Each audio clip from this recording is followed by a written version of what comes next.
Welcome to this week's episode of Campbell and Jones Meet the Monsters, the podcast where we chart the cinematic legacy of the classic monsters.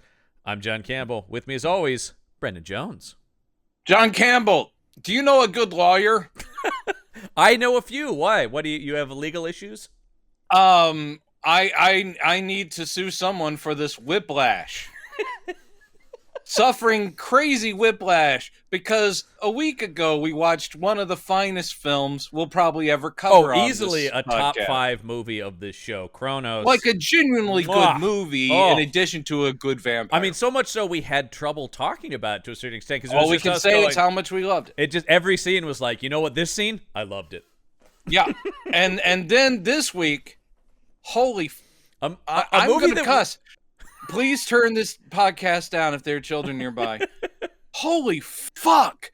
I just was like, I mean, this, okay. I'm thinking this may be in contention as being one of the worst. It may be Frankenstein Island bad. It may be Howling 3 bad. What was the other Mummy movie we watched that was also terrible? Remember that thing? Dawn of the Mummy? I think it was Dawn of the Mummy, yeah. Yes, I think awful you are putting together the bottom 5 of this show for sure. Holy shit. Because I was going to say, win for a movie where we had trouble talking because we loved every scene. Welcome to a movie where I hated every scene. Hated every scene. Hated every choice. Works in this movie, and nothing works so much that we had to bring in backup on this episode. Yeah, we need backup. and you know, plus I can't turn my head anymore due to this whiplash, so I need someone who's got better peripheral vision. Brendan's so that's why we've called in. Well, we've called in really, honestly, this is like expert level stuff. So I need somebody so versed in bad movies, and who does another show with me every week where we pretty much exclusively watch. We don't get anything as good as Kronos ever on our other show, and that is my co-host from the Action Shelf, Mr. Michael Lissman. Hello. I also have whiplash because the most recent movie I watched for the Action Shelf was actually very good and very, very fun. That's rare. Yeah, I know. Yeah, so we did watch one we mostly enjoyed. Yeah. Yes, Full Eclipse, which could have fit pretty well on this podcast. We did a werewolf movie over on the Action Shelf, yeah. So we did, yeah. Oh, because you're doing is it Spooktober? Is that what you're calling it? As of this recording, we're in the middle of our Spooktober, which every October we do a month of horror action films. So we did a movie about werewolf cops that I will say, actually, which is very interesting, I think I told you this, Lissman, was on the list of movies here, and I slotted it over to the Action Shelf. But I traded it out for another movie, which, Lissman, you're going to come back for in a few weeks, from the Action Shelf over to here. So we'll talk about that movie, which is a vampire film. John and Michael, I mean, again, you guys are the experts over on your Action podcast. But I mean, and I know probably it was shot really dark. But you're saying werewolf cops, and I think what you mean is canine units. It was just a film about cops and their dogs. Oh, right? wait, it was just Canine with Jim Belushi, actually. Sorry, that's what we watched. That's right. Okay. It was just Turner and Hooch. Yeah. I was thinking it was Top Dog. Top Dog! We actually... That's a movie you guys have done, probably, right? Not yet. Because we've actually... Oh, you've got to do Top Dog. That is in your wheelhouse. It's funny we just mentioned those things, because he and I have actually talked about doing just a month of cop dog partner movies. Yeah. Including everything mentioned. Everything we just mentioned would be included there. But anyway, the other reason you're I was gonna ask you guys, because this felt like I felt I'm glad for your guys' sake. I'm glad for your guys' sake that this was one of the worst movies you've seen. Yes. This is one of the worst movies that I've ever seen. Yes. And I'm like, man, I'm glad I'm just, guesting on this every once in a while. Because if this is the shit that they watch, then I don't want any part of it ever again. The range of quality on here fluctuates much more than the Action Shelf. Gotcha. I would say so, and this is actually, I mean, I'm so sorry. I said this last week without even having laid an eye on a single frame of this movie. Because I don't think either one of us had ever heard of it. I've never heard of it. No. And then we're like, oh, Michael's coming on. I was like, Why? Does he know? But I was like, this has got to be one of the worst, and I knew it would be. And then I watched it, and I was like, there's yep, a distinct reason, and I'm sure you caught his name in the opening titles, Lissman, as to why I wanted you on this, and that is this comes to us from producer Yoram Globus, one half of Golan and Globus, the geniuses behind Canon. Now, this is post-Canon split when they've gone their own ways. And both of them, when they went their own ways, essentially, it is really like a sad breakup, like a terrible divorce, because everything that came after from both pretty much shit. Well, and the stuff before is shit, but fun. Well, we love a Canon movie. That's the thing. We have I love a Canon movie. I love a classic Canon movie. We always get so excited when we get to cover a Canon movie on the Action Shelf. But what's interesting, Brendan, is talk about them having split. We did... this is Globus. I confuse them actually a lot. This is Globus. We did a Golan movie a couple months ago, which was the Robert Englund Phantom of the Opera. And I will say, in terms of post-split monster movies, Golan's got him beat, because that one is kind of fun. That's what I was going to ask, actually. Yeah, because this was... It had the camp for sure, but it was so, at least canon, there's something happening, even if it's not plot. I guess maybe we're spoiled by there being gunfights and like martial arts scenes and rocket launchers and stuff like that. That's the thing. They always distract from their lack of script by blowing lots of things up. And this is that without any of those things. So you're just aware of how empty and vacant this plot is. The Phantom of the Opera movie was at least filled with tons of bloody deaths, right? Like just it had bloody deaths. It did have camp but purposefully. Yes. It was broad in a way, and of course it had Robert Englund. So again, this is all working towards Robert Englund. It's not a good movie. No, but it was entertaining. I think a key difference. It is a Robert Englund acting his heart out in that thing too. Yeah, like this is my chance at Eric the Phantom, and you're like, all right. Here we have a Hollywood legend on his last legs. And it was very nearly a Hollywood legend that was not just on his last legs, had already fallen off them. That was the problem. Well, that's the thing. Yeah. That's the thing that's crazy is I was reading this going, it makes sense that you wouldn't start with Tony Curtis, but instead they went with Anthony Perkins, and then you've got to love that he couldn't do it because he fucking died. It's just the idea that's a good reason to get out of a movie. They swapped Tonys. That was basically it. It's like Tony Perkins. Oh, he passed. And I will say this movie's shit. But you hear about where it was starting. Ken Russell was supposed to direct, and Anthony Perkins was supposed to be the star. Ken Russell was supposed to make this? Yes. So it was supposed to be a Ken Russell and Anthony Perkins film. Would this have been better? It would have been better. Well, but if the script was the same, it would still be a terrible movie. But still, Perkins is at least creepy. You know, I mean, at least like a monster movie guy. You know, I mean, like he could be unsettling.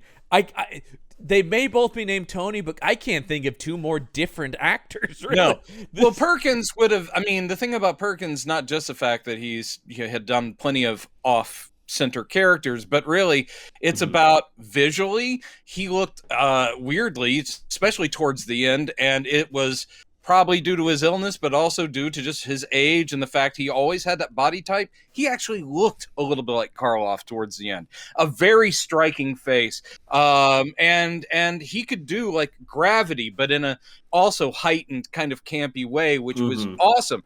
That would have elevated this. Plus, whether or not he adopted an accent, who knows what he would have done with this, but his own accent would not have distracted. It would have, he could have just been, I am stereotypical serious actor man voice, and you wouldn't be thrown. With Tony Curtis, he's a great actor, Tony Curtis is, or was. He was a great actor, but you know, you could put him in certain things. You could not put him in other things because the guy could not bend. He could not be a chameleon and become somebody else. No, he could just be Tony Curtis. So it's like, that is no way you're going to get an Egyptian priest out of Tony Curtis. You would be slightly more convinced by a Tony Perkins.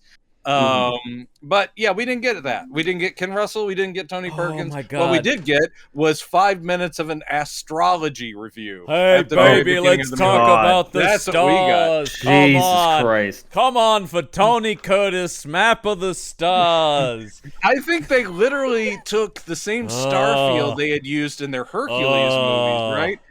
I honestly feel that's an effect that was left over from the Lou Ferrigno Hercules movies. Weren't those canon films? Those sure were, and stay tuned for those over on the Action Shelf, because those are on the calendar upcoming. Those are that's crazy bullshit too.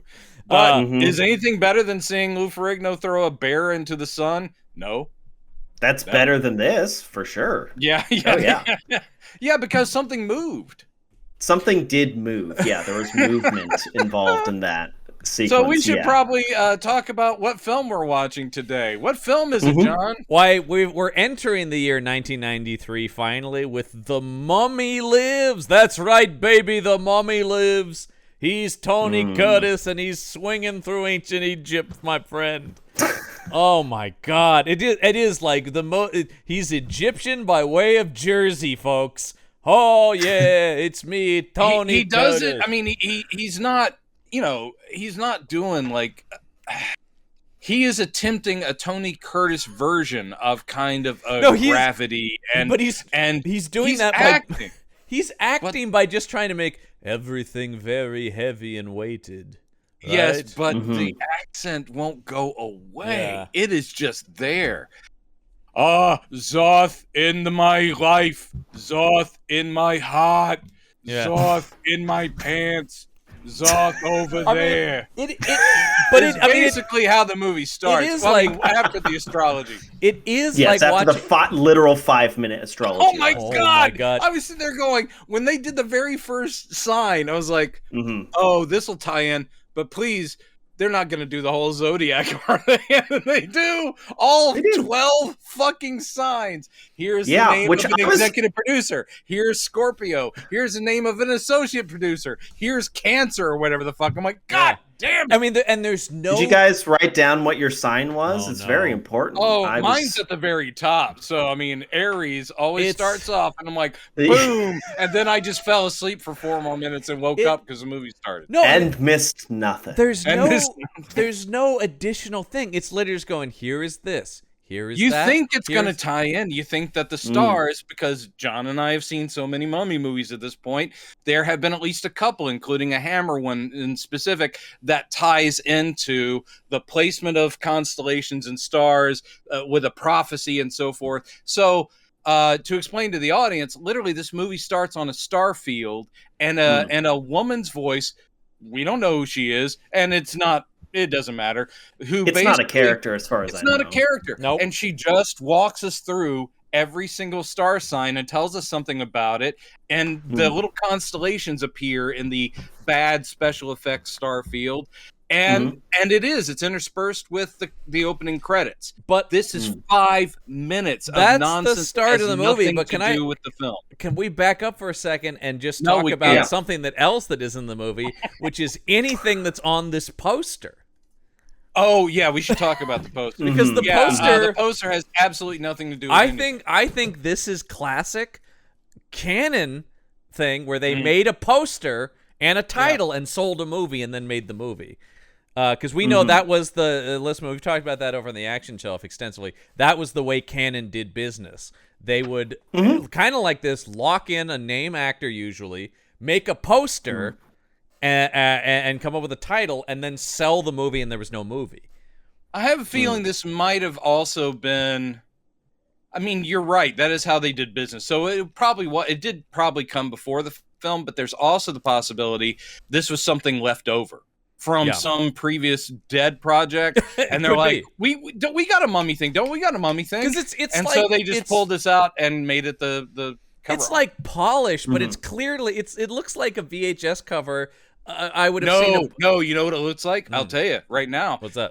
Again, you guys have read your share of comics. Yes. A few.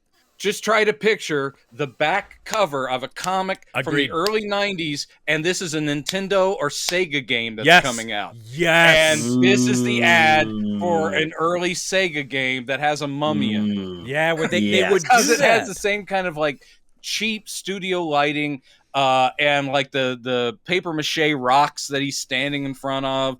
It's like, dare you enter the mummy's cave? And then in one little box by the side, they'll show you how bad the sort of pixel graphics of the game actually are because they don't want to draw attention to it. Yeah, that's exactly what it is. Yeah, that makes sense.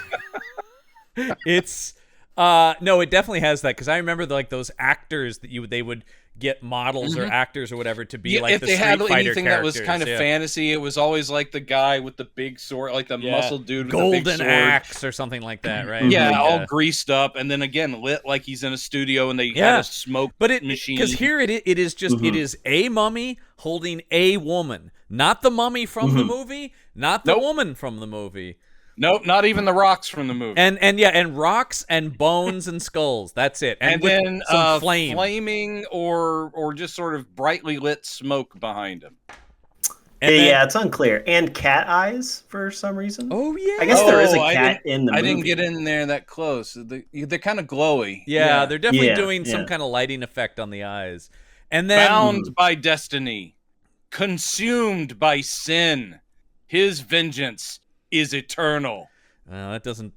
Boy, I gotta say, this is something I was thinking about watching this movie. We've done a lot of mummy movies on here, Brendan. We sure have. I was about to ask. How many? We've done quite a few, and there's like 2 good ones. I was just gonna say, mummy movies are generally bad, and I'm trying to think. Is there something just inherently not good about mummies? Because I think on paper, you've got great stuff. It's a great visual. It's a great setting if you're in Egypt. It is kind of spendy, though. And I do think that's often where the trouble starts. Sure. I mean, because you want to do location stuff. But the thing about mummies is very often that they are dug up and then they are sent to other cities. It's just that they very rarely, I mean, and when we get to the classic, as in Brendan Fraser, when we get to that film, yes, the thing is they take it in a more kinetic direction. Yes, they make it pulp, they make it move like an Indiana Jones film, and that's a smart way to do it. You could also probably go in a much creepier direction, and no one's really nailed it. And other than maybe the original, and the reason is that the good ones they don't. The good ones in my mind, I think there are 3. It is that Karloff original. Yeah. I think I more than you like that first Hammer one with. I like it. No, but I like think it. That I mean, one definitely compared to. Compared to. After. But and then the Fraser one. I think those are the 3 mummy movies I can think of that I've actually watched multiple times and liked. I think that literally the problem with mummies is the people who make a mummy movie, generally speaking, are seeing something that they can make cheap. I just think that the character or the concept of a mummy is never handled by someone who gives it thought. No. Literally, even in the writing, all these movies are shit. I mean, and I'm sitting there going, the concept's good. Do a little research and write a creepy ass movie around a mummy. I'm there. But most of them are like, nah, it doesn't matter. No one cares. Here's $250 to go make that movie. Are you telling me nobody did research in preparation for this movie? Don't even get me started how Zoth doesn't Zoth? exist. Zoth is the god of vengeance. And I'm like, okay, here's what's wrong. In this movie, they show Zoth. Zoth is Anubis. He is a jackal-headed god. I kept throwing me on, man. Zoth. And is Anubis the god of vengeance? No. The god of vengeance is named. It's a. I don't know how to pronounce it, but I looked it up. It's something like Perbabe or Probabe, something along or Probabe. But it's this odd little bunch of letters. But literally, he is a god, the Egyptian god of revenge. Yeah. And I don't know if he's represented by an animal or not, but it's surely not jackal-headed this thing. And I'm like, why make up a god when there's one that would suffice? Well, probably because they had statues of jackal-headed people. These were lying around. Shit, that's in the prop room. Pull that out. Yep. It's it's so bad, and the poster is it's really. I mean, they're all bad. These mummy movies. I do think this is unfortunately is in the running versus, was it Dawn of the Mummy? I think was the other one we were talking about. Those two are both. These two are bad even by mummy movie standards, and we've seen a lot of shitty. Mummy so there movies. is a Zoth. He is the Egyptian god of like language. Well, why did they use that then? Wisdom. Yeah. How is he depicted as like a bird, like bird. a male but sort of feminine, still sleek form with a bird head is how. Okay. All right. Is presented. Well, basically, it looks like they threw a bunch of them in a blender and said, who's going to know? I think that was their problem. Who's going to know? Yes. That shows how much care Can they I put tell in. you what? We talked about Anthony Perkins. Did you also see this? Offered the role but turned it down? Christopher Lee. Oh, wow. Even this movie would have been a little bit better. And he was in The Howling too. Yeah. That shows you how bad it is. When even Christopher Lee, who did a lot of shit, was like, "Oh, I don't think so. No." Now, I did look at Tony Curtis's career around this time, because we said this last week. We were going 1993 Tony Curtis. I can't think of anything in the 90s with Tony Curtis, and that's because it's a lot of shit. The guy really fell hard into B-level garbage. In fact, I think I found 3 potential Action Shelf movies looking through his later career. I'm looking at that right now. He was on Roseanne, so he did do some TV appearances. That's true. That were there because he's also in the Tarantino CSI episode, because Tarantino got a bunch of old Hollywood guys, is like him and Frank Gorshin and stuff, to be in that. Now, here's the thing. I mean, whatever. I mean, even the greats, even Jimmy Stewart was doing terrible TV movies towards the end of his life. I mean, you get work where you go, and I will say, generally speaking, your legend and icon is untarnished by doing that stuff, because you're so established, it doesn't even matter. So good for you if you got paid for a weekend to do this. Yeah. I'll say this for Tony Curtis at this point. For Tony Curtis at this age, he looks pretty good. He looks plastic surgeried and toupeed, but he looks pretty good. What? How old is he at this point? I looked it up. He's 68 in this movie. 68. Yeah. Oh, I thought he was older. Yeah, he looks pretty good. But he does look pretty good. It's just any time, like the flashback or the present day, when he's putting the moves on the reincarnated princess, and you see that liver-spotted hand going after hers, and I'm like going, look, age is just a number. But I'm still thinking, oh my God, that's 70 up against 20. And I'm like, that's not good. That's funny. Generations. I really laughed at the scene when he's like, please, Zoff, restore me. And it's like, restore me to an old man? Like, I couldn't. This is it. This is what I was looking for. Restore me to life, Zoff. And, could you do something about the ball sack? Because it's really hanging. And this is me at my peak. At my peak. I mean, you can see the gut coming out of the robes and stuff. It is just going. But again, for a nearly 70-year-old Black is guy, slimming. No, he does, but it's Black is slimming. He's got the robes. That's right. Unfortunately, couldn't slim that much, but Does anyone remember Spartacus? Come on. Oh my God, Zoth, could you restore me to perhaps a Spartacus age, looking maybe around that time? That would be nice. Because speaking of Spartacus there, obviously you have like a Kirk Douglas who never sunk as low as this. Not that he didn't make some trash in there, but so in all the Mummy movies you guys have seen, how much do they differ plot-wise? Obviously, there's always an Egyptian mummy who gets brought back because white people are, breaking open that's tombs generally and the being case. Cursed. Reincarnation / restoring of the lost love is in probably like 90% of them. 90%. That is I was the about most to common ask. thing. Yeah. One of the big switcheroos, it'll go one of two ways, and I think this is split almost down the middle, is one of two ways, whereas one is the mummy will just be a tool of vengeance and will stay a mummy for the whole movie. And that is more common in the older ones. Then, except for the very first one, which counts on this side, the mummy himself gets restored to looking human.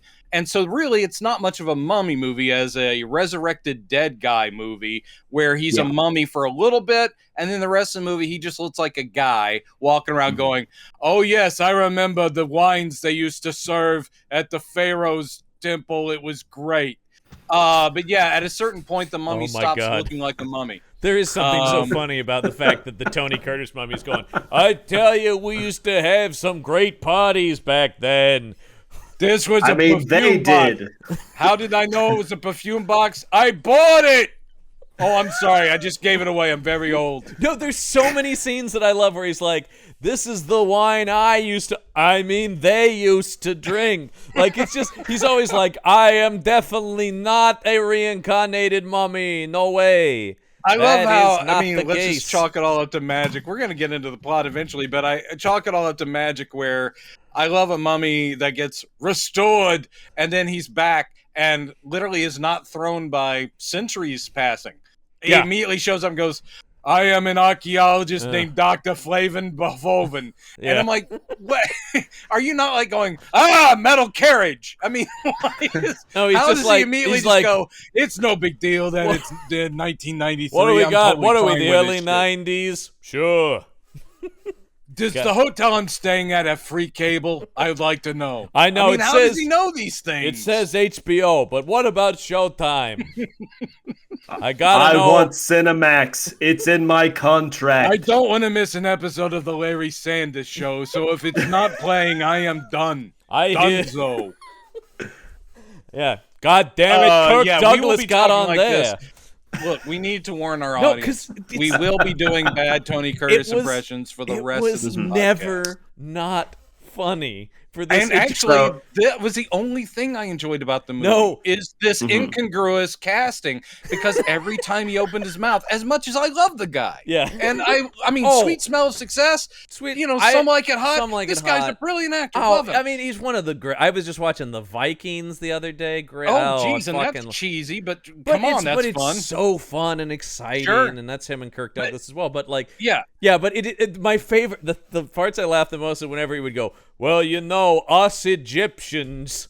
Like, oh my God, are you kidding me? I know that you guys do.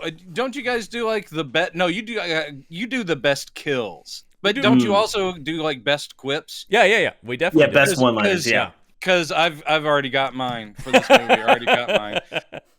It's not the thing that he says every 5 minutes, though, which is, I am the protector of the dead. I know, it is like... He literally says that every 5... I kept checking my watch. I am the protector of the dead. I'm the protector of the dead.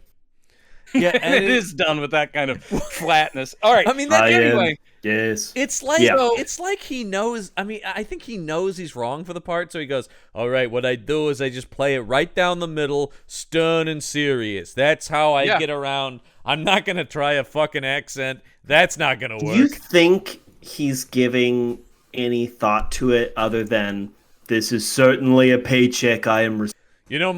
My daughter's done very well in these horror movies. I think he knows it's just straight up bullshit. Yeah, but, I mean, so it's just like, why even try at this point, He is of the caliber, and we've seen other actors like this. He is of the caliber to where he knows it's bullshit, he's cashing a paycheck, but there is a base level where he still doesn't seem like he is mocking the material or sleepwalking. There is at least a base level competence to him being a character in this movie and not just Tony Curtis. Again, maybe it is just with slowing things down and being serious and grim. I had to see, I'm like, what did he go to next, or what did he do before? The next thing he does is the TV version of Smokey and the Bandit. So, oh my God! So I think that tells you where he's at. He's also a couple years out from being a villain in one episode of Lois and Clark: The New Adventures of Superman. Perfect. Where he played a character named Dr. Mamba. Yeah, of course. It's me. Why not? Doctor, you better watch out, Superman. I will defeat you with my voodoo powers. You are vulnerable to magic. I know this. It does seem like he's almost like, what ethnicity am I supposed to be now? Yeah, that was called the very controversial brown face episode of Lois and Clark. I am Dr. Mamba. Ooh. Haitian voodoo villain or some shit. Who could care? What is this? What is this? A Superman show? Oh, Jesus Christ, John, Tony. I know we're avoiding it, but you're the note taker. Well, I do. Yeah, we've started. Well, I mean, so we talked about the constellation scene. Then we come into something we love: ever shifting. Who's doing narration? Jesus Christ! My God! The amount of voiceover. And do not show who's talking or whose narration it is. Eventually, you get to know the characters, not that they're characters or written or acted, but you get to know who they are. So at some point, you're like, holy fuck, how many voiceovers this is going to have? How many characters will assume the narration of this movie? And yeah, I think all the characters do. All of them. I believe so. Psychiatrist guy, the handsome romantic lead psychiatrist guy does it for a bit. She does it. She bad? Oh, is she bad? Everyone's bad. Boy, they make a big deal about introducing Leslie Hardy, is this actress's name. She did some stuff. Well, she did some stuff, and apparently she ended up being a producer and a writer and various things. I mean, good for her. That's good, yeah. Holy hell, this is like levels of... why didn't they ADR her like they did what's her name in Greystoke, Andie MacDowell? Well, yeah, which made no sense. Because again, we have a very southern person. She is from like North Carolina. I looked it up on IMDb or something like that, and you can hear it. That would be great if the modern incarnation is an American from the South.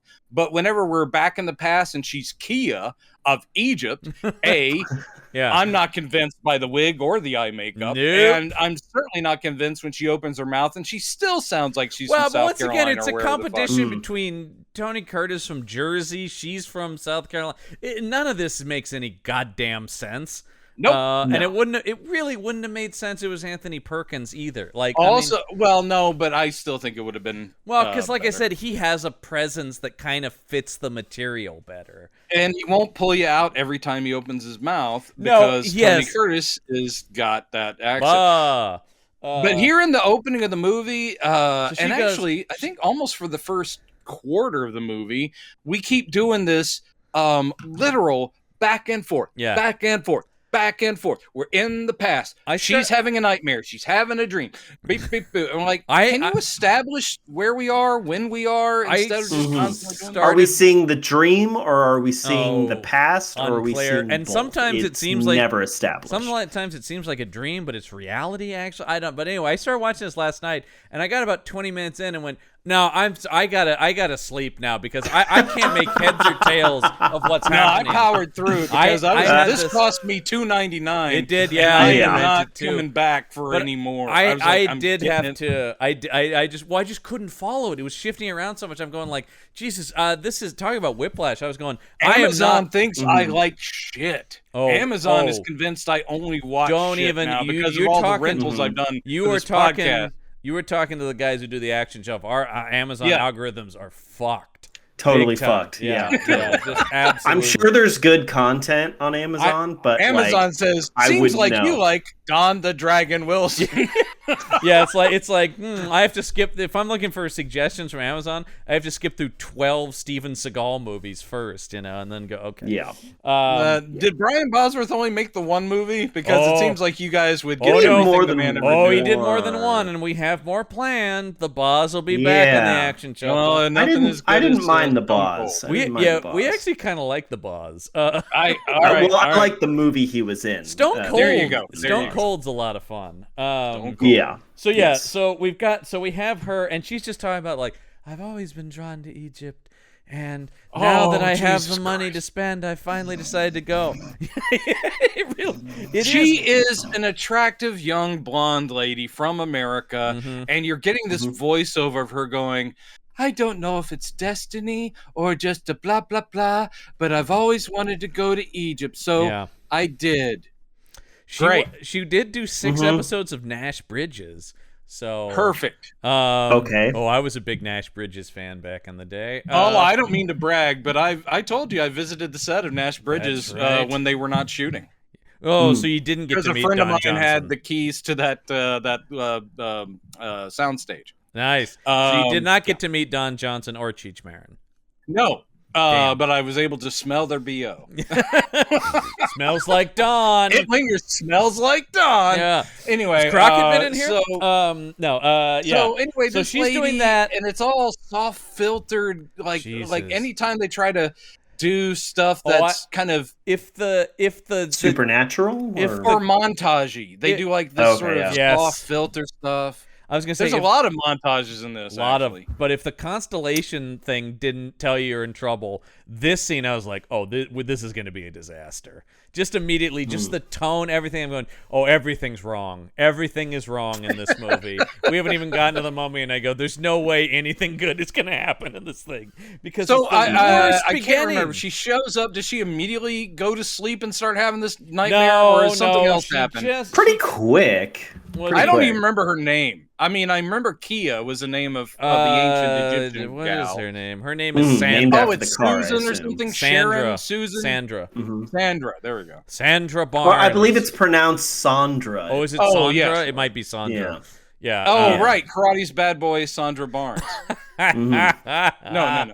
She's the sister of Karate's bad boy, Mike Barnes.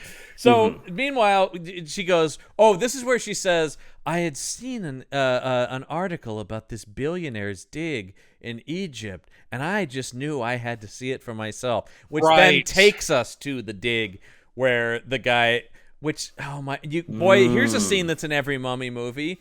They're doing this dig, and then somebody with like military uniform comes and goes, no, you cannot do this. Well, it's always, and it seems like this goes back to the 40s. There's always the megalomaniacal financial backer, usually a rich guy who doesn't care about the history, only wants the treasure, wants the glory. Then you have the scientists who really care about this stuff, and they hate doing business with the rich guy, but they got to. And then you have the local authorities going, you are desecrating our land. Well, those are the 3 beats right there, and they're all here. And I think that's one of the things that kind of doesn't work about when you're doing this in the 90s. It is the thing about this really needs to be like the 20s or something like that, because that's when this shit was actually going on. It's kind of weird that it does still go on. I mean, it does still go on, but there was a real... The idea that it's like, even though I have all this money, I need the glory. But if it's the 20s, then you can't make a clear allusion to Rupert Murdoch, who this guy is clearly supposed to be. Yeah, but he's Lord Maxton. Lord Maxton. But they're excavating one of the Great Pyramids of Giza. Is that correct? Because they show that at the beginning of the movie. They never say really where they are. It's unclear. As far as I remember. Lissman, they do show it as the establishing shot, which is that is weird that hasn't already been excavated. Right. Exactly. Well, the discovery scene here, I was also laughing because it was one of those things, and this also happened in like the 40s movies, especially the really bad ones. But they're standing there having their arguments about this thing or that thing, and they're like, come quickly, we found it. And they run always 15 feet away, 15 feet from the tent. And what they've discovered is they've cleared one step of a staircase going down. And I love the fact that, thank God, they finally stumbled upon this thing within crawling distance from the tent, and it is just like, we never saw it, but it was right here. It was right here, right up against this wall. But if you dig down, look, there's a step. I can't remember which one of them, because they all run together. I think it's one of the Hammer movies where it's like literally, oh no, we have to shut it down. That we've run out of money. It's over. Let's pack it up. Wait, what's this? And within 20 feet of them, they have found that it is just so fucking stupid. It's just like that's the one where the entire thing takes place in a quarry. They literally had a quarry to film in. This. I mean, in terms of production value, this is not the worst. It's far, far, far from the best, but it's really not the worst we've seen. This isn't the worst? No, they couldn't even afford mummy prosthetics. You know what they couldn't afford was a soundtrack that gave you a scientifically accurate sound of cobras. Oh, because every cobra in this film has a rattle. Oh, I did find that. And I'm sorry, too. I'm no herpetologist, but I'm pretty sure. Oh, I'm sorry. I know, John. I lied to you a long time ago. That was on your resume when we were putting this podcast together. The only reason you're brought onto this podcast. Special activities include horseback riding, herpetology. No, but yeah, cobras don't have rattles, and of course they do. A snake shows up every 14 minutes in this movie. A snake shows up. Actually, I'm probably being generous. Every 10 to 12 minutes, a snake will show up. And they're all cobras, Egyptian cobras, that sound like rattlesnakes from the American Southwest. Oh, it's very funny. It's very funny. Yeah, the sound, all of the sound work in this movie is terrible. Oh, it's all ADR too. It's all ADR. It's all rattlesnake sound effects. The music is all over the place. During the astrology lesson, it was like Indian sitar music. Oh yeah, it just keeps jumping around. And then the music stings in Cairo was like a Japanese like woodwind instrument. It was crazy. It was crazy. It is all, and this is actually, it's interesting that this is in the 90s one because it feels very like 40s. It's all just generally exotic foreign sounds. Yeah, it's all just kind of east. You know, it's just east of wherever. Here. We don't hear that where we come from.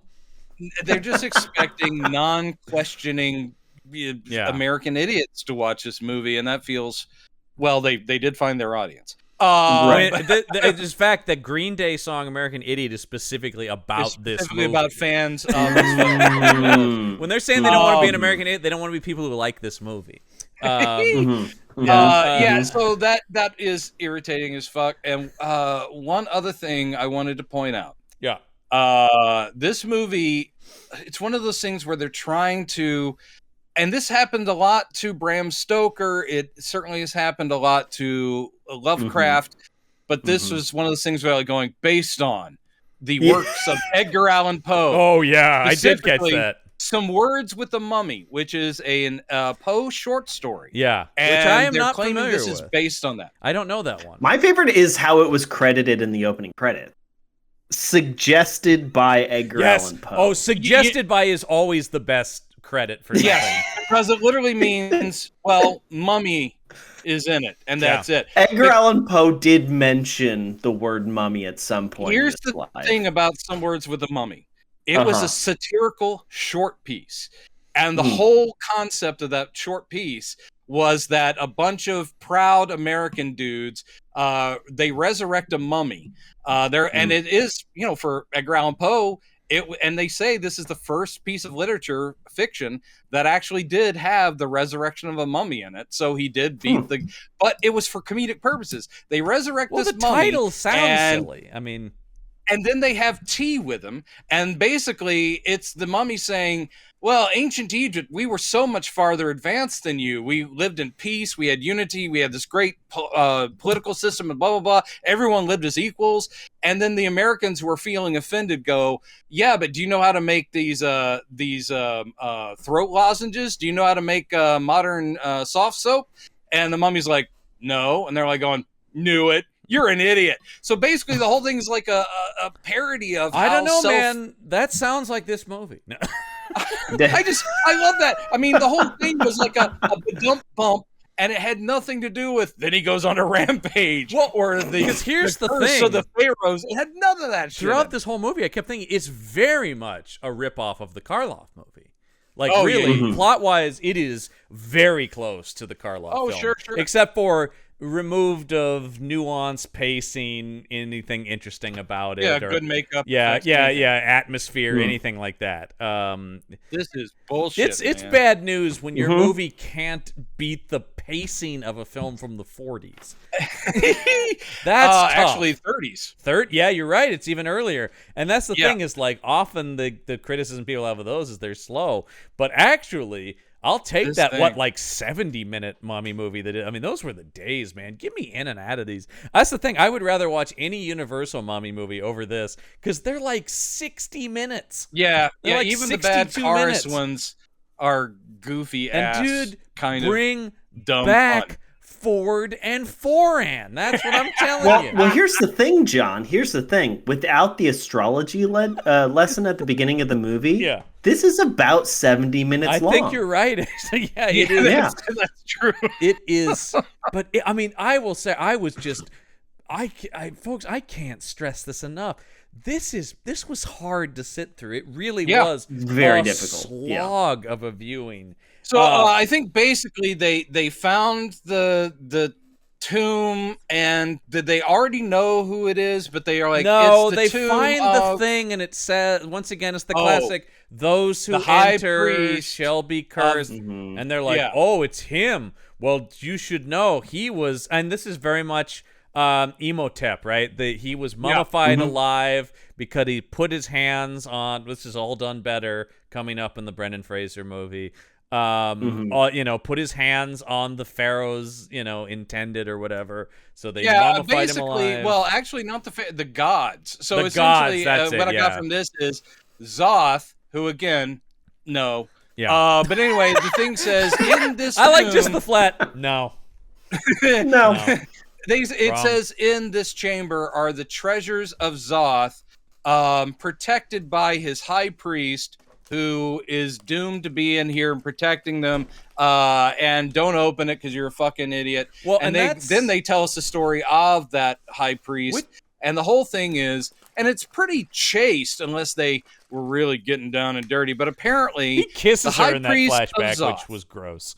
The high priest of Zoth, an old man, 70 years old, basically hangs finally, out with baby made it to high priesthood. Is making out, or at least making time, and with a woman who is meant to be the consort of the god Zoth. Right. And so basically her job, I think, is they eventually would have killed her and kept her in the temple of Zoth, and basically she would serve the god forever. But she's supposed to be a virgin, obviously, and all that kind of thing. But isn't it connected to the story he tells about the parted lovers and how they'll be joined again? So isn't she meant to take on Zoth's love, like the spirit or something like that? Yeah, the thing of the embrace, but it gets confusing in there. Like the night of the embrace starts showing up a lot towards the end, and you're like, where did this come from? The night of the embrace, whatever. Can you tell me again what's going to happen tomorrow for us Aries? The most like Grandpa Tony Curtis read when he tells her that story later, and he goes, "Isn't that a beautiful story?" My favorite thing in this first little chunk is, all right, kids, now go to bed. We're back in the past. And the high priest comes into the temple of Zoth, and again, we know it's Tony Curtis because we know who's in this movie, but we don't really see him yet. But he is the only one speaking, like they're beating the ceremonial drums, and this is where he is saying the whole thing of like, Zoth before me, Zoth after me, Zoth sort of over to the left, Zoth over. You put your right fridge. Zoth in. You put your left Zoth out. To drink out of the fridge, and you're like, I'm laughing so hard. But okay, so all this stuff is very solemn. The temple maidens, of which Kia is one of them, they're doing a stupid Egyptian dance, which is clearly they didn't actually dance like that. No. We just know that they're making Egyptian poses. They also didn't choreograph any of this beforehand because all of it is asynchronous with each other. They literally before they went to set, they looked at the Walk Like an Egyptian video by the Bangles, and then they came and said, "Yeah, we got it." Yeah, we got it. We did our research. Okay. They're all Egyptian actors. No, they're not Egyptian. They're all Israeli actors, actresses, and actors because, again, of the Globus. Is it Globus who did this one? It is Globus. Yes, Globus. This comes to us from his... all the actors are Israeli. He worked very hard on this production company. Global Films. Ooh. I like the way that happened. Global. But this actress from South Carolina is wearing her bad I'm an Egyptian woman Hi, y'all. wig. I'm going to dance for you now. And look at my eye makeup. You can tell I'm from Egypt. And so they do this dance, but later we cut to their clandestine meeting. And he's Tony Curtis as the priest Aziru, or whatever his name is. It's something to that extent. He's hanging out in his tent. She sneaks in. And then we have spies of Zoth showing up who look very clumsy in these big jackal headdresses where they're like knocking into each other. And they're trying to look at their feet because it's dark. You can tell that they're like, oh shit, I'm about to trip. You got a stunt guy going, hey, I can't see a thing out of this. I can't see a thing. And at one point when they lean into the tent, you can actually hear. Did you hear this, Michael? Yes. You're nodding. Like you could hear their ears their smack ears into each other. Yeah. Yes. It was very funny. I was waiting for it to happen. Leads me I'm laying all this out because my favorite thing is their romantic night is her sitting there. He's like going, let me sketch you. And she's draw me like one of your French girls. You were he was like a half second ahead of me on that same joke. Yeah. And I can't You're just so beautiful. I gotta get great of an artist he is. I gotta get my chocolate talented. Her posing. Now here's the thing: the art of ancient Egypt was not representative. They didn't sit there and they knew what a human body was in geometric shapes and forms. The fact that she is sitting for him and he's using his little charcoal piece to draw a hieroglyphic lady, that could be anybody. It could be you, Michael. It could be you, John. Well, it was me actually. Later in the movie, when the character I only referred to in my notes as Hunky Doc, when he sees that broken piece of and he somehow recognizes Tony Curtis in I know that kills he goes, me. wait a minute, like, you're saying, oh my God, that's this? you. You're saying this was the high priest? And Kia's sitting there in her totally unconvincing whatever, like stage play, literally high school stage play Egyptian costume goes, is it done yet? Can I see it? And then he goes, almost. And then he goes, here you go. And she looks at it and she's like, oh. I'm like, how is that drawing different from the other 80,000 exactly similar female drawings inside of tombs all over Egypt? I think I've really captured a beauty here. You will live on forever. Look at that. That's totally... well, I mean, you've got boobs. So, yeah. And she's got boobs. Your hair is also kind of straight. Yeah, you got like the bangs, the straight bangs, the Betty Page thing. She doesn't exist yet, but kind of like that. My technique, I start with the boobs and I work my way down from there. It's so awkward and stupid. And then he does like put his hand on hers and they go in for a kiss and then the spies break in. And heretic! I don't think this woman... making time with Zoth's lady! I don't get the sense this actress was psyched to be making out with 68-year-old. Oh my God. They actually posed... When the spies look in and they are kissing, the shot of them kissing is literally static. As in, I think like the actress was like, is this good enough? Yeah. So they're literally just sort of frozen. Like my mouth is near his, but from the back it looks like I'm kissing him. And there's no arm movement, there's no actual caressing or anything. It's just like pose, stock still. Stop doing that. Zoth is angry. I want to make you my 7th wife. I had to look. You know, the last one was just after my Oscars. I did have to look. Yeah, 6 wives on Tony Curtis there. Good job, Tony. Yeah, I made her way through 6 different women. Said no. Should have just stopped with Janet Leigh. I'm sorry, dude. Yeah, that was number 1. I know. I don't know. Yeah, I don't know how you get. You're gonna do better than Janet Leigh. Just stop. Oh yeah, I don't think so.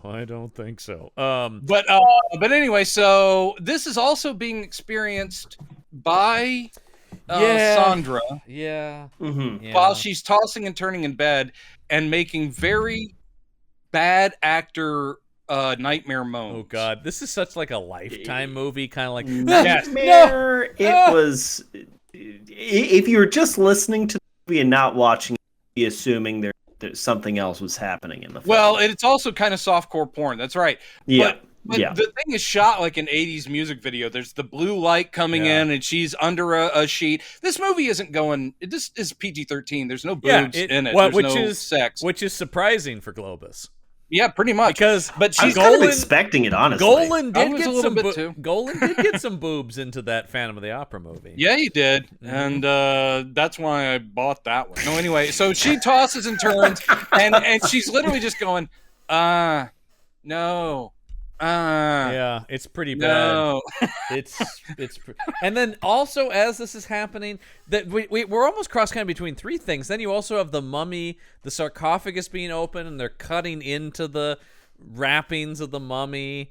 And you just go, but then we're also a little bit. I couldn't quite understand, like they're, because Lord Maxton or whatever is with the other guys, the archaeologists or something, and his thing is, they're like, it will take too much time if we unwrap the mummy or something, and he's like, I don't care, just take the mask off. It's like, we have tonight, we can do that now. And I think it's like before the local whoever finds out about this treasure. Is that the deal? Like, if we get this shit out of here real quick, I think that is the idea. Yeah, it's like, let's take what we can while we can. I so badly wanted them to take the mask off and for just to be Tony Curtis going, how you doing? Well, it's almost that bad, because when we see him being wrapped, what a fucking cheap thing that is, because again, I was so depressed once he's wrapped up and it's his face, and I'm just going,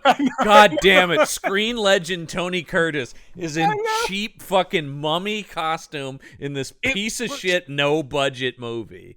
It looks like, I mean, they obviously this is what it's come to. They weren't going to make 70-year-old Tony Curtis be wrapped head to toe, Jack Pierce style. So instead, it looks like they made a paper mache outer body shell to lay on top of him. So his body's already wrapped. It's like good. And they're pouring what looks like tar or something to preserve or seal him. And this is the whole idea, is that he was wrapped alive, he was killed or wrapped up, mummified, and so it is just his head poking out like a fucking Teletubby out.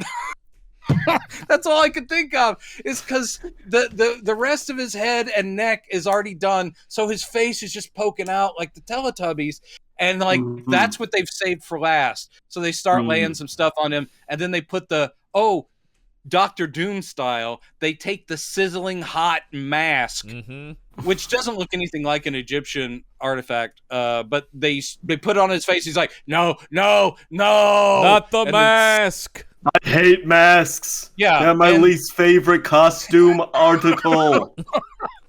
And then he does become the dictator of Latveria, and I thought that was an interesting. So that's the story of him getting mummified here.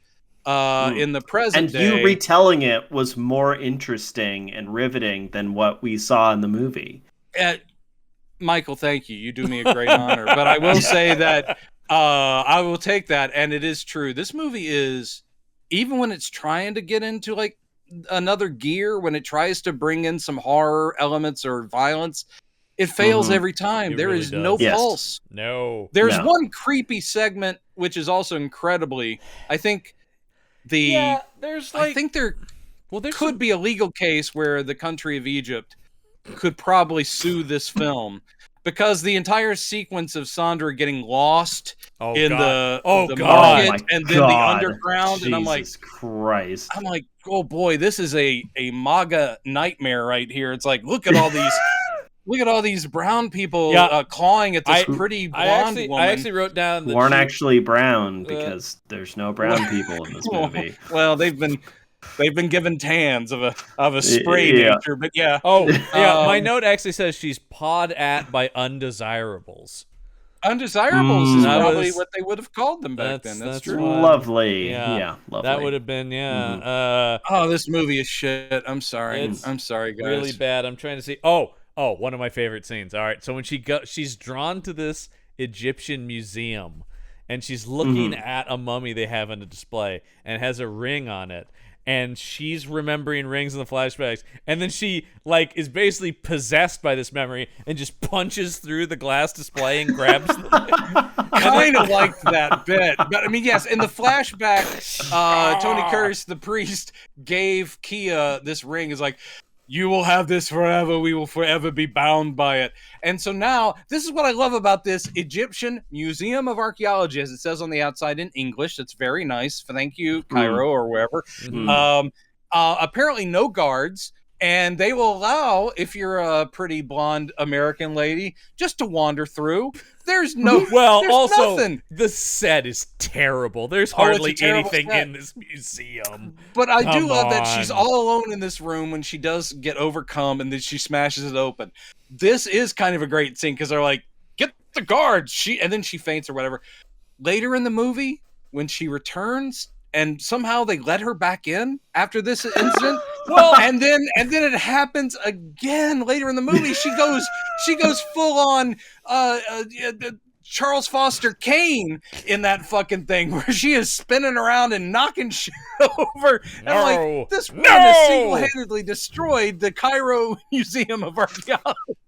Well, I like this though. So security grabs her, right? And I love it's such a like 60s Star Trek thing too. The way as soon as the security guy touches her, she just collapses into his arms. Oh yeah, it's like I'm out. I wanted but to I love the fact that she's still clutching. I know, but I guess it's her own. It has like, that would be the mummy of her. I want because it had her ring on it. I want that music sting where it's like ba-da, na-na, and then it goes to commercial on her having fainted, and we come back in on her drinking water, going, I just don't know what happened to me. I would have liked it better if she had one little trail of blood coming out of her lip, and then when they cut back, she wipes it off. Like Kirk. That was. I don't know what happened to me in there. No matter where Kirk was hit. But she used the mummy hand to wipe it. She uses the severed mummy hand. I don't know why they let me keep this, but it's very nice of them. He seems very attached to that hand. Better keep it. You know what? Our gift to you. Our gift. You take. You get one, pretty American lady. You get one. No, and of course, but never come back to the museum. Because please. I don't think there's any part of this movie that isn't cross-cut with something. As this is happening, we see the mummy rising up because this guy comes in and he's going to start looting the thing. But no, he gets strangled by the mummy. Right. And then we see because the silhouette on the wall of the mummy stepping up out of the sarcophagus. I'm not quite sure what awoke the mummy. Do we know what it was? So was it just that they took the mask? Yeah. They took the mask off, but that didn't do it initially. So No. then they leave, and then one of them steals something. He steals like the jewels and the treasure and stuff that's in there. And that doesn't do it. So then a third person comes in and steals a guy something. we've never seen in any scene. Yes, and that's the one that wakes up the mummy. Security at this place. But anyway, yes. Did you love when the military guys put that metal like door on it, going like, "That's right, nobody's getting through this now. It's all locked up." Yep, that was great, and that was good thinking. Easily removable. I will say that for half a second. No, I mean, everything is shit. But at least it wasn't just Tony Curtis head that they had done like, all right, here is decayed mummy guy. So for one brief scene, like we do in a lot of these movies where the mummy is a mummy for a little bit and then he's normal. Yeah. Here we have a little bit of a makeup, special effects, mummy guy rising up, strangling a dude, and then begging Zoth to restore him. And then it's Tony Curtis. Oh, and somewhere Globus is going, now don't show too much of that makeup mummy. We can only afford him for a day, No, too much. Keep an eye on the books. Oh my god. Because it is like, god damn it. I mean, did Golan get the money? Because at least the Golan produced stuff looked reasonable. Globus' stuff. Maybe there was a thing where honestly, that people that backed canon films may have preferred one to the other, and they're like, you know what, we're taking our money over to Golan. The best story, and I think I've told this on the Action Shelf, is of course when they put out competing Lambada movies on the same day. Yep. They each made a Lambada movie, and they came out on the same day. Yep. Yeah. Both of them tanked at a certain point. Was there a specific movie, like, what was Golem's movie that brought him ultimately down? Well, I mean, neither one of them exactly had big success post-canon. I think Golan's was Springtime for Hitler. I think that was a big mistake. I don't know. It read so well, it didn't work in execution. I mean, Globus is still alive and producing stuff in Israel. God bless. Okay. Yeah. God bless. But it seems like he goes more towards Israeli stuff, Globus. So I don't think anything really brought him down. We did cover the very last canon movie on the Action Show, which is Chuck Norris and Hellbound, where Chuck Norris fights Satan. Yeah, Chuck Norris versus Satan. Great film. We love that movie. That was absolutely the last canon produced. That was whatever money was left. It really was canon that bombed, right? Like it really was when they got too big for their britches. So it was when they were doing Superman 4, Masters of the Universe. Like when they tried to become a big time studio, that wasn't what if they had just stuck with the B stuff, it's them going, no, now we do blockbusters. That then it's like, no, you can't. And we were robbed of a good Masters of the Universe movie. We really were. And of course, but thank God that thing bombed, because they were going to do Spider-Man after that. Ugh. Yeah, they had the rights to Spider-Man, and they were ready to go once Masters of the Universe was done. But that I kind of. No. I want to see the canon.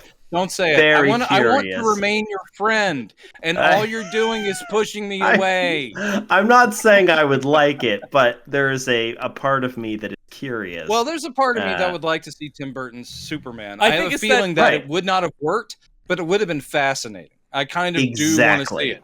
It would have been wrong, and it might have been great for its wrongness. Yeah. Golan did get some stuff because he went off on his own and did Death Wish 5 as well. So he did get some stuff out of the split, obviously. Resources, or at least somehow he ended up with the rights to the Death Wish franchise on his own. Anyway, we're endlessly fascinated by those guys, and go watch. You should be both documentaries that are out there. Both documentaries are great. I enjoed both. I was like, I heard that before, but I'm getting a different interview. Electric Boogaloo and the Go-Go Boys are both really good. Both are good. So while this is happening, they're bandaging up Sandra's hand, and this is where. Did the psychiatrist just happens to be here? It seems like. Oh my God, this guy is dull as dirt. Oh my God. He is handsome piece of wood, man. Boy, even his name is dull. It's a perfect name for this guy, Greg Wrangler. That's exactly what this guy looks like, a Greg Wrangler. That's amazing. Here's the thing. Wait. Greg Wrangler, named after a Jeep Wrangler, and then Kia, named after the car. Now here's the thing, Here's guys. where the money I've came never from. lived on a farm. Yeah.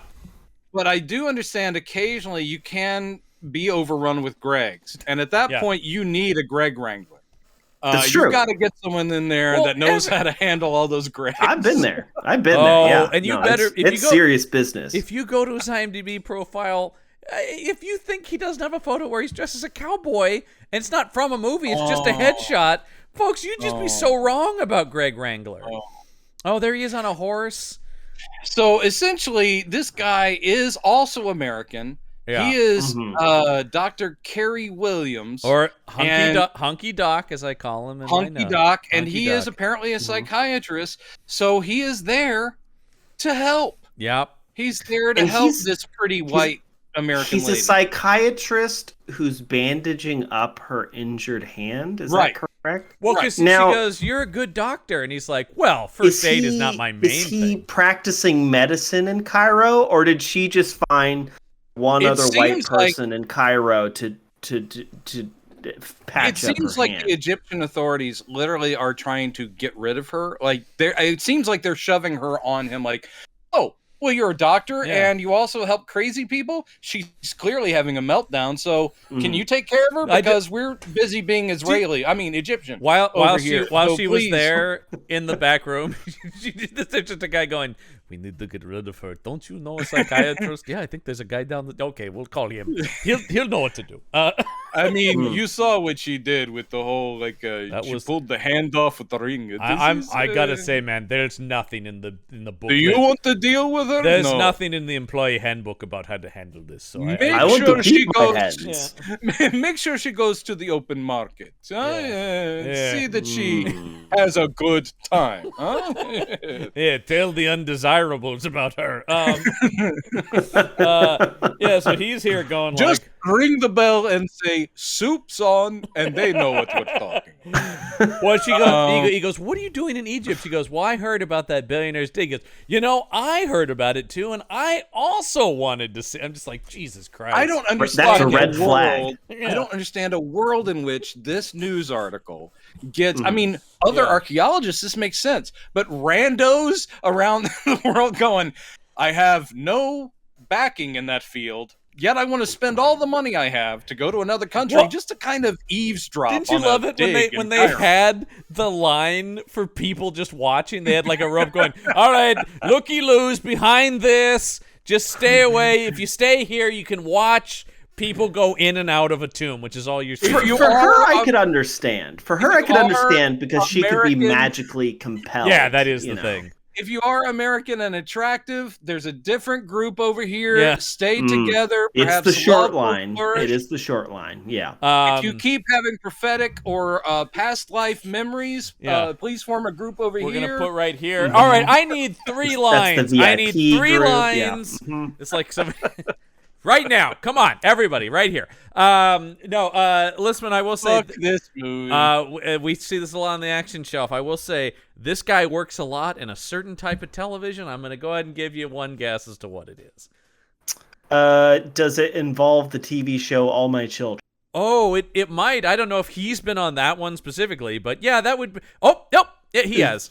Yes, that was a complete guess. I know this guy was on All My Children. Bold and the Beautiful, Young and the Restless. They both have a soap opera feel. Yeah. He actually had, like I said, romantic leads. He's been on 4 separate soap operas. So, I mean, you know, wow. This guy's, and also, but then also you look at his career, it's a lot of like, just, you know, security guard number 1. He was in an episode of ER where he played construction worker. He was fireman number 1 on Friends. He was delivery guy on Spin City. He was Secret Service agent on The West Wing, you know. You know, lest we get too up our own butts, that guy's getting residuals from all of those. Well, and we are not. Can I say that it's very funny to me that his name is Greg Wrangler, and on Arrested Development he played a character named Wrangler Jeff.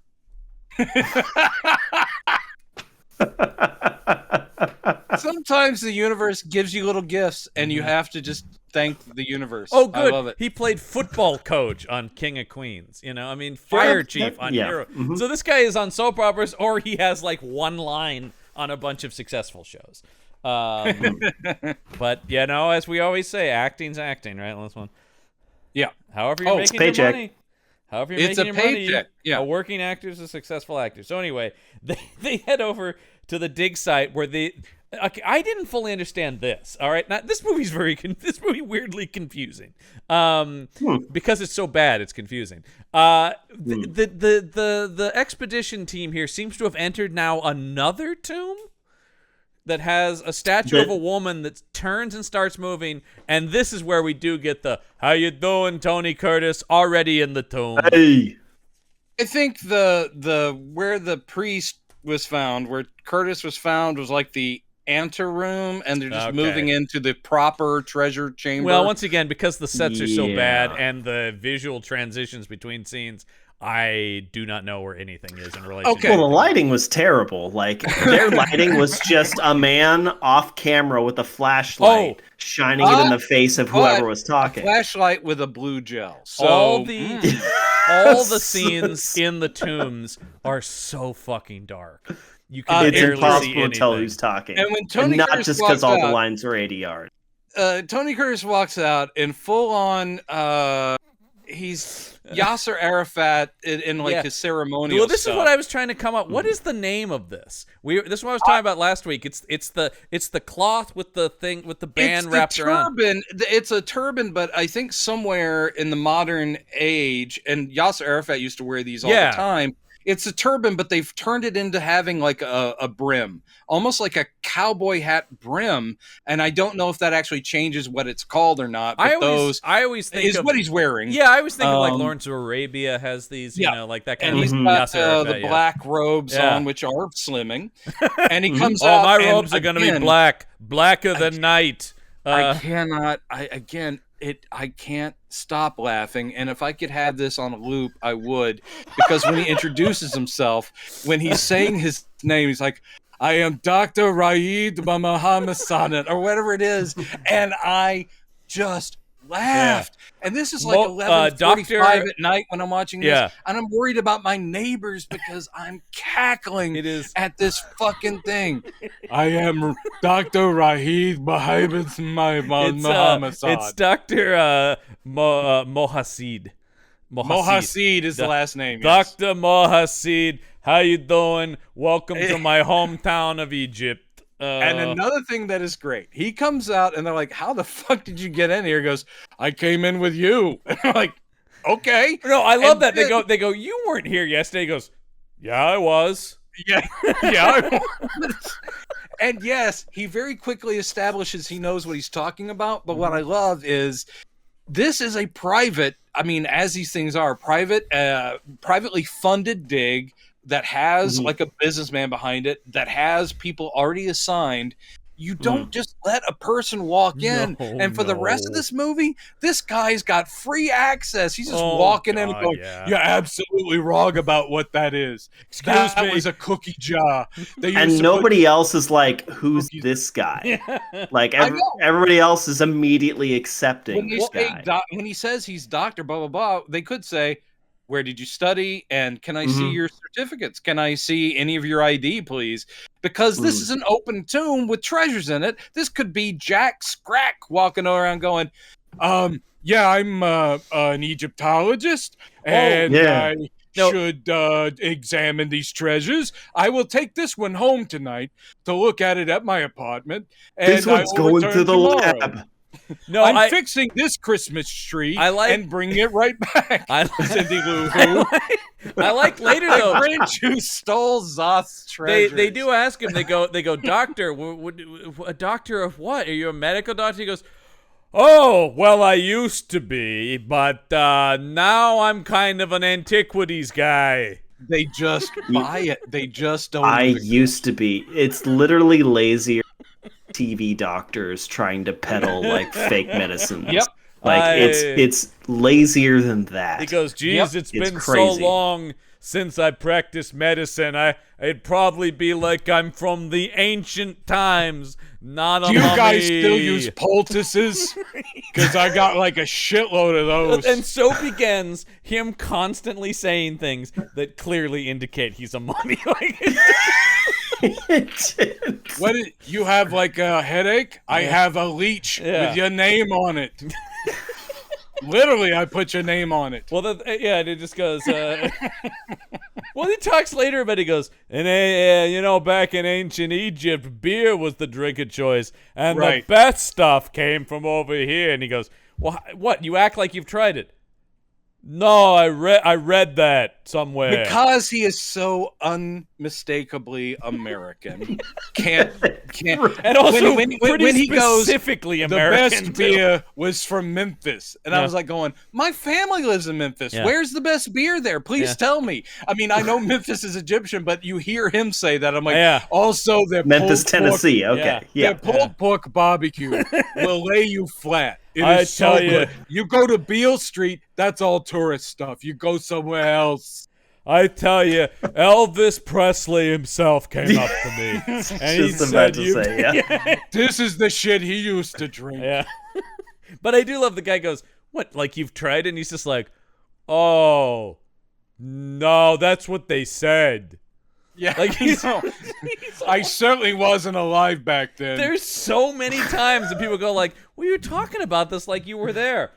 Of course not. I just am really well read on this. Crazy, go nuts. I'd have to be some kind of mummy to be alive back then. Could you even imagine? Yeah. This is a term I use occasionally for monsters, but this is a mummy with no chill. All right. No chill. We talk about this vampires with no chill, guys who are just like, you know what? Maybe don't constantly be drawing attention to how weird you are. It's always the bad writing because the screenwriter's like going, see, I'm dropping all these hints. And you're like, there's no reason to drop hints when we, the audience, know exactly who this guy is.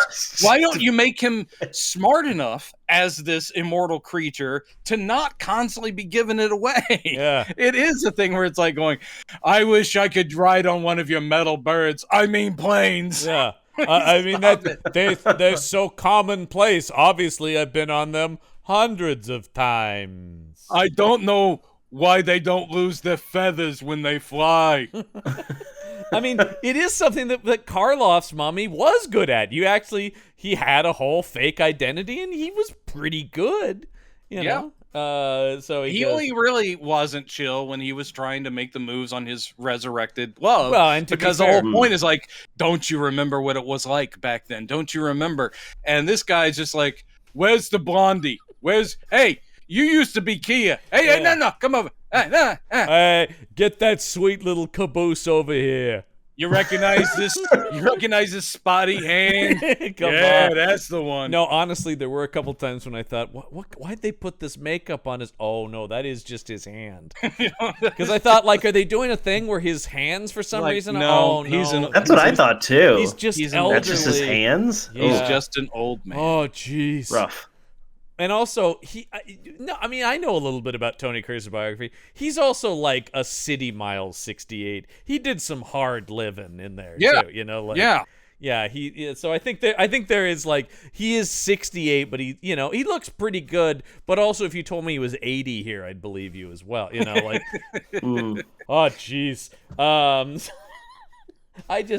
I'm so mad I couldn't find any interviews with him about this movie, because I would have just loved it. That would have been perfect. Just the idea, one of two, either where he's being very honest about, or where he's really going, when I got into the character's head about this, I really thought, okay, I'm an ancient Egyptian mummy walking around modern day. What's that like? I haven't done anything this spooky since the Manitou. Yeah. And this is for the kids. This is a real boo kind of movie. It's a boo. He's a and I wanted to scare the kids. I've played my share of villains. Did anyone see the Boston Strangler?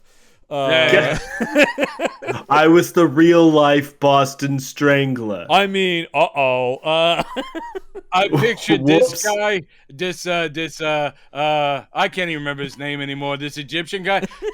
I pictured him as like the precursor of a Boston Strangler. Yeah. I was so meth that I'd wrap myself up in toilet paper every night, and I'd sleep in a metal box. I'd say people thought I was always at a bachelorette party, and I was like, no, I'm getting ready for my mummy picture. My mummy picture. Finally, after 70 years, doing a mummy picture. I've been looking. And at the end of the movie, I was the one who said, that's a wrap. It was very funny at the time. I love Golden champagne out the schnoz. He was laughing so hard, and it burned him bad. I could see it immediately. No, I love the idea. It's like, I've been looking for a mummy picture for years, but never found the right script until now.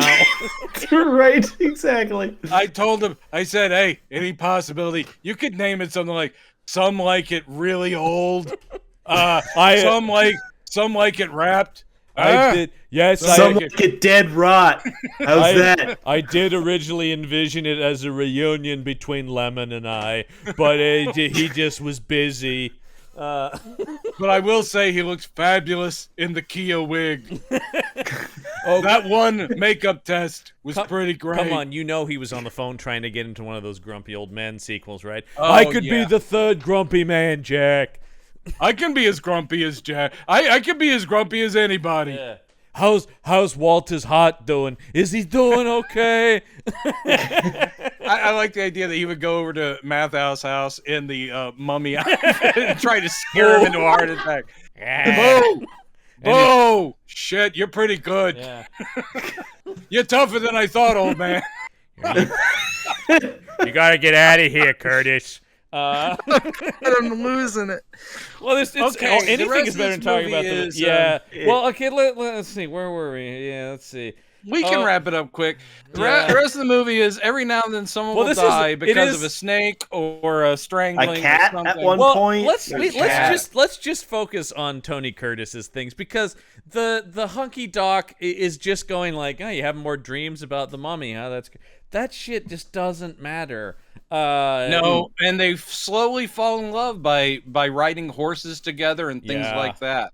So I do like, this is the scene where he goes to the archaeologist's house, and this is where he's talking about, because the guy's like, can I have you some tea? He goes, no, tea wasn't really what they were drinking back then. So, and it's like, you just might be a mummy. No, you might be a mummy if you wake up and you think that you stepped on some toilet paper coming out of the bathroom, you realize it's wrapped all around you. You might just be a mummy. This is continuing last week's bit about you just might be a vampire now. With you just might be a mummy, a grandpire. you might a grandpire. You just might be a grandpire. Oh, Jeff Foxworthy has to be the confused neighbor. A mummy? No, he's the confused neighbor in the. What the hell's going on here? Actually, that would be, because he would make the perfect kind of like, I don't know what's going on next door. Yeah, they doing some crazy stuff. Honey, get out here. This is crazy. Yeah. So he goes to the, and then I like where it's like, we're talking about mummy shit, and then he hears his bird being attacked in the back. He's like, hold on, I need to go check on that. Let me grab my Luger, and then this is I can't. Okay, here's the thing. All right, here's the thing. They're having their chat. Yeah. And he hears ruckus with his bird. Yeah. He looks in the next room. There is now a cobra literally hanging outside the hanging bird cage. And the bird's in the bird cage at that point. Yeah. Kind of. It's still getting in there. And the bird is freaking out. And he's like, you're not getting my bird. Runs into the next room to grab his gun. This is taking just a few seconds. Yeah. When he gets back into the room, it's a fucking laugh-in skit, because there is floating feathers inside the cage. In a few seconds, the cobra has consumed the entire bird and dropped to the ground, gotten out of an open window in seconds. And he comes back, and those floating feathers in the cage is another part where I laughed really loud and then apologized to my neighbors through the wall. Because he's like, I'm going to shoot that set. What the hell? So I don't know if it was a supernatural cobra, because there's just I think it was. Okay. I think it was. All right, because that was very quick on the Tony Curtis of the summons bird. cobras. Did you make sure to eat their bird? Good. What is like? No, come here. Stop making that rattle sound. I know you ain't got one. Where's that sound coming from? Wait, let me attach a rattle onto your tail. Yeah. No, now I know who you are. That's great. Now I can tell who you are. I like the idea. It's just like, I keep losing my damn cobras. I'm gonna put rattlers on them. I don't care what kind of snake they actually are. It is. But what was and then when the guy comes back, I'm just like, Tony Curtis is gone. I'm just like, what was the point of any of this? Where he's just like, that'll teach you to rob a grave, you son of a bitch. Part of my master plan. This starts happening like the scene in the tomb where every now and then he'll literally talk about have no chill. He will literally just look at.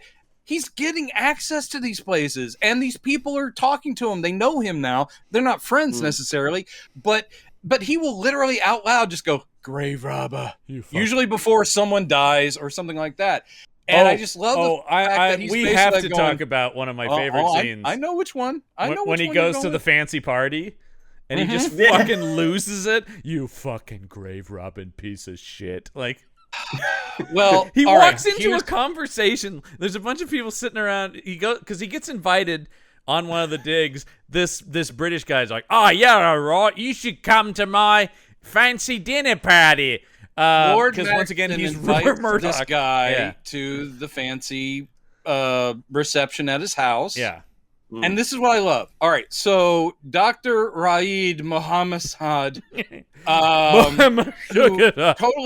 totally convincing as an Egyptian. He shows up with the gal from South Carolina and Hunky Doc. Yeah. All three of them show up. And this is a little bit of dialogue as they enter, because this is like toss away dialogue. But you hear him say, "Oh, my dear, you look as lovely as one of the dancing girls of the gods." He literally says, "You look as lovely as one of the dancing girls of the gods." That's funny. So anyway, they have it's like he's being pleasant for half a second, but then when he's in a little conversational group with Lord Maxton, he lays into him like, "You a fucking grave robber. That's what you are, you motherfucker. What I love you piece of shit, motherfucker. Digging up the graves." And comes Give me my mask back, you little bitch. The key is the guy is talking to a group of people, and Tony Curtis just walks into the group and is like, "You goddamn grave robber." And this is where my favorite line of dialogue is. I almost went with, "You're as lovely as one of the dancing girls of the gods." But my favorite one is this, where Lord Maxton goes, "Well, I think you should get out of my house." And then Tony Curtis goes, "Get out of our tombs." And then he adds, "Get out of Egypt." Yeah. But "get out of our tombs" is my favorite. That's also, my vote for the end. That is pretty good, but he does have the great, because once again, it's just anytime he refers to himself as a Egyptian, he just goes, "You come in here and desecrate my people's lands." As a proud Egyptian, I am so offended. Anytime he says a god name, anytime he does a prayer, anytime he says anything Egypt related, I cannot get enough. I want it all on an endless loop, when he's up because in it's gold. When he's doing the prayer up into the sky, or the incantation or whatever, when it's lightning, and he is just literally going, "Ahamana zamana, it's just like, I'm just going, dude, I don't even know if this is Egyptian. It seems to just be nonsense syllables coming out of Tony Curtis. And they do keep, he does keep bringing up the one about Zoth in me, Zoth out there. Okay, Zoth all in my heart. The other Zoth thing that really made me laugh throughout the whole movie, he's praying to Zoth, right? This whole thing where he's like, "Sure, yeah." When Zoth starts responding to him, kind of late in the movie, that was I bust crazy. out laughing. That was crazy. I also love that. Out of Let's nowhere. form a support group of people who fucking love when Zoth starts talking, because it is so late in the game. You're like, why is this now been on for like an hour? And it's literally like the voice you would have heard like Lord Doom or something in an old video game or something, because it's like, "You will get the thing that I wanted. You bring me Kia and I will." Well, there's the first one was my favorite, because it's like, "I will make sure your revenge is acted upon." He's like, "Yeah, make sure my revenge." He just literally like repeats and he's just like, "Yeah, I just said that." I don't know if where you're at, there's like a lot of background noise, but I literally just said that. Enact my revenge upon the world. Got it. Yeah. Got it.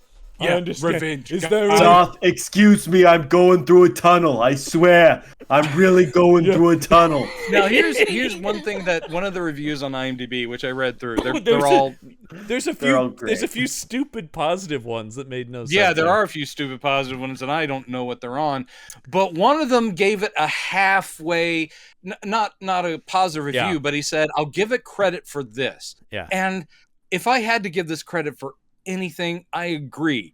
It does twist it. In other words, it is the resurrected love story. He's got Kia back, but he's not trying to keep her for himself. He's learned the error of his ways, and he's literally trying to get her back so he can finally kill her so she can join Zoth. And I was like, oh, all right. It isn't about like our love was meant to be. It's like, I got busted for that earlier shit, and you were supposed to be Zoth's. I'm going to give you to Zoth. And again, that is the weakest of like, well, at least they twisted the story a little bit. He's actually trying to kill her instead of keep her. Would his plan have failed if Sandra just happened to not be a virgin? Oh no! No! You're telling hey, just out of curiosity, you haven't banged anybody, have you? You and the hunky doc are still just hand stuff, right? Yeah. Just hand stuff. Yeah, Zoth could do hand stuff. Okay, you can live with that. Yeah. Maybe a blowy in the shower, right? But nothing other than that. Okay. Yeah. He will even accept anal. Yeah. If needs be. If needs be. Yeah. You know what? It's not his favorite. No. He's not going to be happy, but he's not going to say no. He'd prefer it not, but it's not a deal breaker either. It's not a deal breaker. Oh, jeez. I'm sorry for our listeners, too. We're not usually this blue. But this movie is crap, and we are all just, a little loopy. Jesus. Loopy, yeah. So, let's see here. God. We do get when he meets the hunky doctor, and that's the thing he was talking about. He goes, I used to practice medicine a long time ago. And she goes, well, you barely look your age. He's like, oh, you flatter me. Jeez, come on. Say more. But he does do, again, it's, man, I hate it when you can tell the writer's like, this is great. Because they'll do this thing, he'll go, well, I am older than I look. Yeah. Do you get it? I'm several thousand years old, audience. I just wish he would have just stared into the camera. After. Yeah. Like every time he did it, just a little fourth wall break. Yeah. I'm older than I look. Well, because you look like you're 70. Well, okay. Yeah. All right. Fair enough. Fair enough. I apparently look exactly my age then. How dare you? But look, hey, Globus, I made some changes here. I added some dialogue to the script. It's all the stuff where it's like, you really look great. I know. I really take care of myself. Hey, Tony, that is fine. Put that in. I like. Whatever. I don't know what accent that was, but that was me being... It was just as authentic as any accent done in this movie. Yeah, I feel okay with that then. No, so you get all this. We touched on it briefly, but yeah, the scene where he disagrees with the guy about what the box they find is probably my favorite scene in the movie, because he's just basically Tony Curtis. Just this guy's going, well, yes, it was probably what does he say it is? He says it's something like, this was probably an offering to the goddess Bast, because of the cat on it. That is Tony Curtis. That is thing. It's like a medicine box or something. And he goes, actually, this is a perfume box, and the aspects of Bast. This is what I love, is he basically elbows his way and goes, you don't know what you're talking about. Get the fuck out of here. All right, here you go. This is a domesticated cat, not a wild cat. I'm sorry, who's this blue-eyed white guy who just walked up? I'm confused. Who's this blue-eyed Italian? The way he just muscles his way into conversations in this movie made me laugh every time. The way he's just like, no, listen, you don't know what the hell you're talking about. Here it is. Well, this is it. See the way? Look at its tongue. Its tongue is out. It was an inside joke. There was a private joke between the Pharaoh and whoever the fuck got this thing. And literally, they are properly going, how the hell do you know any of this? Because they were close friends of mine. Did I not mention I went to some sort of university somewhere? I believe I said I was a doctor. And then, of course, they go, all right, smart guy, you want proof? Read the inscription. Yeah, which is something that maybe he would have gotten around to anyway, being an archaeologist. He's like, oh, it does say, I hope you like these perfumes. Signed, Larry. Well, Jesus. There it is. The private joke was that tongues are the best and worst thing in humanity, or whatever. Yeah. What I love is when the guy, and this happens all the time in these movies, it drives me insane. When they're reading like hieroglyphics, they're reading them like they're words. So he's going, they are the best and worst. As if that would be... He actually does worst. You're absolutely right. That he breaks that one syllable word as if each hieroglyphic is a syllable that matches to English. Worst. Yeah. I know. I didn't know they were talking about sausage. That's interesting. It says here it's a big old bratwurst. That's kind of weird. Why would that be in ancient Egypt? Unfortunately, it has dried out. But they very old. They always make it seem like there's a one-to-one. This symbol means A. This means B, and that's not how hieroglyphics work. Well, no. There are some that do. There are some, but it's the idea that it's like letter to letter, but it would not immediately. You would still have to you translate it into ancient Egyptian, and then you would flip it into English. You still have to take the symbols into Egyptian and then to English. And it's something we see in a lot of these where I'm just like, bullshit. Come on, man. That's impossibly stupid. I like when you get angry, John. I That's know great. Everyone. Well, this is the kind of stuff. Bullshit, man. God. Well, because it's the thing. I don't expect any kind of historical accuracy or cultural things in these movies, but it's just like when this is so blindly stupid. Like it's just going like you're almost trying to be dumb here when you do things like that in a movie. I'm just going like there is so much in this that does seem like the slightest bit of effort towards logic or just normal human dialogue or anything would have been appreciated. And no work was done on that. I love this. Okay, here's a scene with the hunky duck that I do want to talk about when she's going, I just don't understand. If these are just dreams, how does it feel like I remember things and things seem familiar? It's like I've been here before. This is good. And he goes, well, it's probably a thing we call genetic memory, and that's why it's, and it just like... He goes, we all remember the past. And you're like, what are you talking about? And then he immediately turns the conversation. He goes, anyway, I think it's about time you and I leave Egypt. Let's go somewhere else. Yeah. And she's like, no, I want to stay and see the tomb. And also, he's like, you don't want to leave Dr. Rahid Mabed. Oh, I do love that when she goes, you're just jealous. You're just jealous that we have such a great relationship, me and great-grandpa. Jealous. Yeah, you're jealous of this 78-year-old man. Come on. He can't. I mean, have you seen that head of hair? I did, next to his bed last night. He can't. On his little post. Come on, folks. He just can't compete with my raw masculinity. I love Tony Curtis's hair from the 80s on because similar to Shatner, he picked what his hair would look like forever. Yeah. And so he has multiples of the same styling. Yeah. So it's this kind of swooped up, similar to his 50s hair, but in the kind of curled, slightly permed thing that he started doing from the 80s on. And it's kind of like Shatner's TJ Hooker wear. Yeah, and I think I think Shatner's was slightly better, but yes, I agree. It's a similar slight quality. But Shatner did have to do those Star Trek movies with all the stunts and stuff. So yeah, of course. Yeah. This can't go anywhere. I don't want to. I'll be swimming in the scene. Well, that is a sign of a really good one. That in Star Trek 4, that looks pretty good. It does look pretty good. I was surprised when I saw that because I knew it had to be a tube. I love the idea that he went to his toupee guy and was like, now I have a lot of underwater action in this one. Do you think, is there anything we can build specifically for this? We're saving whales, Doc. Remember, spare no expense. This is on Paramount stock. Bill, what is this $2,000 charge to a toupee? Look, that's the difference between at least $50 million in box office. You do want me underwater, don't you? Underwater costs.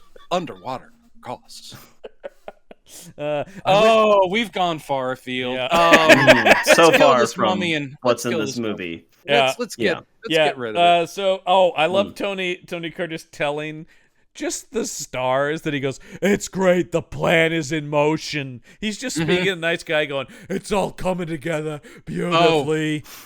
Okay, all right. One of his chanty things, and maybe he mentions the night of the embrace during it, but one of his chanty things is literally it is from the Fifth Dimension, from the Hair song, Age of Aquarius, because he literally says, when the moon is in the 7th house and Jupiter is aligned with Mars. I know. Those are the exact lyrics, man. I laugh so fucking hard at that because you can't. It's so well known. You can't not. Oh my god. I mean, he wasn't singing it though, which is impressive. It's true. He wasn't singing it. But you as screenwriter, could have picked any planet aligned with any other planet, and no one would have cared. No one would have looked up the astrology of it. But he's sitting there going, when Jupiter is aligned with Mars. And I'm like going, great. And all I can hear in my head is, when the moon is in the 7th house. Well, I was like, you can't not immediately think that. It's impossible. Right. Well, again, they can't think of another planet's name. They can't think of anything but what has already been written, because that would require any amount of effort. That's right. It any would require energy. Yeah, you're right. Yeah. It's it's too much of Aquarius. It's the age. Yeah. Also, I just want to get ready. I'm gonna be in a production of Hair after this. This is actually my audition. They cut out the scene where he was like, long, beautiful hair. How can people be so heartless? Where you going? How can people be so cruel? Where you going? I love the idea that all the casting agents are just leaving. Jesus Wait, Christ. hold on. Is it the mummy costume? Doing it? I didn't feel like putting the tube on, so I'm still wearing the turban. Is that a problem? Is that all right? He's this over is in the called corner. hair, Tony. You don't have it. He's on the phone with his agent going, yeah, no, I got the pages you faxed over. Do they really want me to go full frontal in this thing? I understand that this will be an all seniors active version, and it will be called Toop. Is that what I'm hearing? Shatner and I are doing a reimagining of Hair. Give me a very I'm gonna need expensive two. Yeah. I'm gonna need 2 topes. Yeah. Easily glued Toop. When the moon Standing, not moving, just staying on your head. and then you got Shatner going, when the moon is in the setting sun. Oh, this would be perfect. Jupiter. This Mars. sounds way better than the movie. Shatner and Curtis in Toop. I am there. If only Tony Curtis didn't die like 10 years ago. Yeah, I know. Yeah. Anyway, and Shatner's going, outlived him. So the Mummy, basically all we see him killing people off. Oh, we got. I'm sorry. We have to talk about the cat. We have to talk about the cat, which is because we talked about the dinner party, which sets up the cat. Mm-hmm. We should talk about the cat, but I'm waiting to get to the guy who gets the sarcophagus. Oh God, damn it! Where? Oh, wait a minute. I think Cat's before that. Is Cat before that? I think so.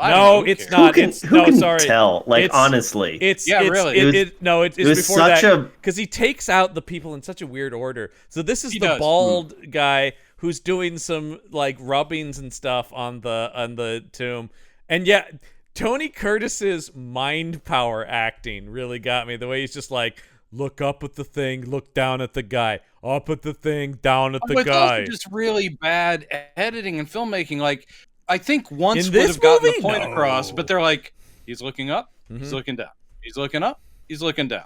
Now the thing falls. Maybe just once. He is going, I want you to go there. You Yeah. there. On him. Yes. Don't make me get tough with you, Lid.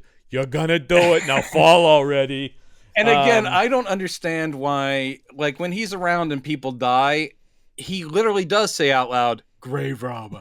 You would think at some point they would go, oh, I don't know how he's doing it, but he's clearly killing them. Because also when these people die, they're, the friends or whoever's around, they're like, oh my God, this is terrible. Yeah. And he's always gloating. He's always saying, they're going, hey, got what he deserved. Yeah. And you're like, why would you keep inviting this guy around? I distinctly heard him say, good riddance, you filthy fucking grave rob. You think he's behind this? I also, oh God, this is so exactly the kind of thing you and I love in these movies, is this giant fucking like cement lid comes down on this guy, and one of the other guys goes, he's dead.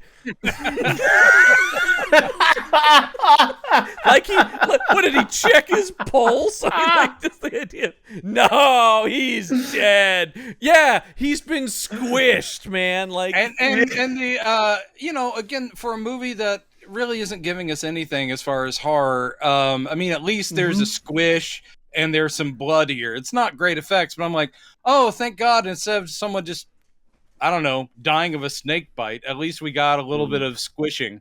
Yeah. No, I agree. This is, man, I don't know. I was going to say, this might be death of the movie. This is not the action shelf, but if we were to say, the cat is too good, though. The cat's great. Yeah, because so that happened earlier. Now let's get to the cat, which is after he literally just like screams at this dude about "you grave robber, raping my lands as a proud Egyptian." Oh, how dare also you? The second time Blondie from South Carolina loses it in the museum and goes on a berserker rage, she had a vision of one of the mummified cats. God! What a stupid break out of its God! jar. That looked horrible. Yeah, and she's like, oh, and it's like, and then after she breaks a bunch of shit for the second time, they're like, are you okay? And she goes, yeah, I know you won't believe me, but I saw this stuff. And then they're like, oh no, that jar is fine. See, nothing came out of it. And she's like, God damn, that's crazy. But anyway, so now let's get to the cat death. Yeah, so I realize that this is such a minor thing. There's nothing minor in this film. There's nothing minor. Why wasn't the cat a Sphinx cat? Why wasn't it the type of cat that's known for coming? I mean, from actually, Egypt? in Egypt they had plenty of different kinds of cats. Did they weren't all naked. But I'm with Lissman only in that I am surprised they did not go with the most stereotypical option. Right. That does exactly. seem like this movie would have been like Egypt, Sphinx, that's the cat we use. Or they just grabbed a cat outside. That's what I was going to say. It's actually the most believable thing is they're just like, here, kitty, got him. He's going to be in the movie now. Because this cat does look set a trap outside. When they're handling this cat between people, this cat looks We didn't fucking actually pissed. use any bait. I just happened to smell like old tuna. Please, no further questions about why. No further questions. Moving on. But yeah, I did not drug this cat. But so he's so great. He that, shows that up. Our priest walks into like that tent where the rich guy and all the people are. And wait, or is it on his boat? I can't remember. No. It's in the tent. It's in like the. It's in the tent. And he just walks in petting a cat, and he's like, "I'm really sorry that I called you a grave robber the other day. Here, hold my cat." He goes pretty much, but he does go, as a peace offering, I brought you this cat, which in ancient Egypt was very well thought. In fact, it's the same kind of cat pharaohs were buried with. This might even be a descendant. So I hear. This might even be the reincarnation of one of those cats. And then, he hands him this cat, and he's like, I do like the guy's like, well, I'm really more of a dog person, but, okay, sure, I'll take the cat from you. And then immediately, the cat claws the guy's eyes. And it's another, on the same level of he's dead, I also laughed at my God, I'm blind! The people just shouting stuff like that in movies makes me laugh. I'm blind! The makeup effect is what probably it would look like if you got a bad cat scratch across an eye, which I'm not denying that would be painful. I mean, it gave Nick Fury his eye patch, as we know. But that was a flirkin, not a cat. To be fair, yes, you're right. Sorry that was a to flirkin. bring the knowledge, but this guy literally is like, I'm fucking blind, and then is like dead within seconds. Well, because his skin starts to bubble and boil. Yeah, there's something. Yeah. Look, I'm not a doctor, but I'm pretty sure that is what happens if a cat scratches your eye. Well, as we all learned from the Ted Nugents. Well, but then you see he's even fever because he's in cat scratch fever. Wait. I have it on good authority that most Egyptian pharaohs died of cat scratch fever. Yeah. Anyway, they kept their hearts in a 3-lock box. Hey, Globus. Are these enough classic rock references for you? Globus, I was out bow hunting with Nugent the other day. Listen, I remember when the people on this starship asked me to come sail away. I'm now free forming. Sorry. I'm just saying the 70s was a golden age for music. So when the moon is in the 7th house, sorry, here I go again. Well, no, so because Lissman, you're right though, because when we see Mamma Mia, here I go again. I could dancing queen. Yeah. I'm telling you, it's down to me or Brosnan for the movie. Can you hear the drums, Fernando? Because I can't. I don't know what happened to my ears. They used to be better, but did I mention I'm 2070 years old? Remember that Chris Klein audition for Mamma Mia went viral? Even funnier would have been the Tony Curtis audition. No, I don't know the Chris Klein one. Oh, then do yourself a favor and look up Chris Klein. He is singing his heart out, but that man is tone deaf, sir. I will have to watch. Yeah. Sad. Oh, it is sad because you know, Lissman, the vulnerability of being. But for whatever reason, this video leaked from somebody, and he is going with gusto, and this dude cannot sing at all. I mean, I would never audition for a music. I know my there are singing many ability. people that would say that Pierce Brosnan cannot hold it. When you're gone, that was also a mistake of casting, other than charming guy that everyone loves. Great for the part, but yeah, I mean, that is always my impression of that movie, is him just going, when you're gone! How can I ever go on? Jesus. Now turn over the nuclear weapon, goddammit! It just goes back into Bond dialogue. So I said shaken, not stead. No, when later we see the guy, his body in the hospital, right? When it's all, and it's further decayed, and he's just like, and once again, they come in, Tony Curtis is over this guy's dead body, going like, good riddance, you filthy piece of shit. And they're like, what are you doing here? Nobody's like, your cat did this.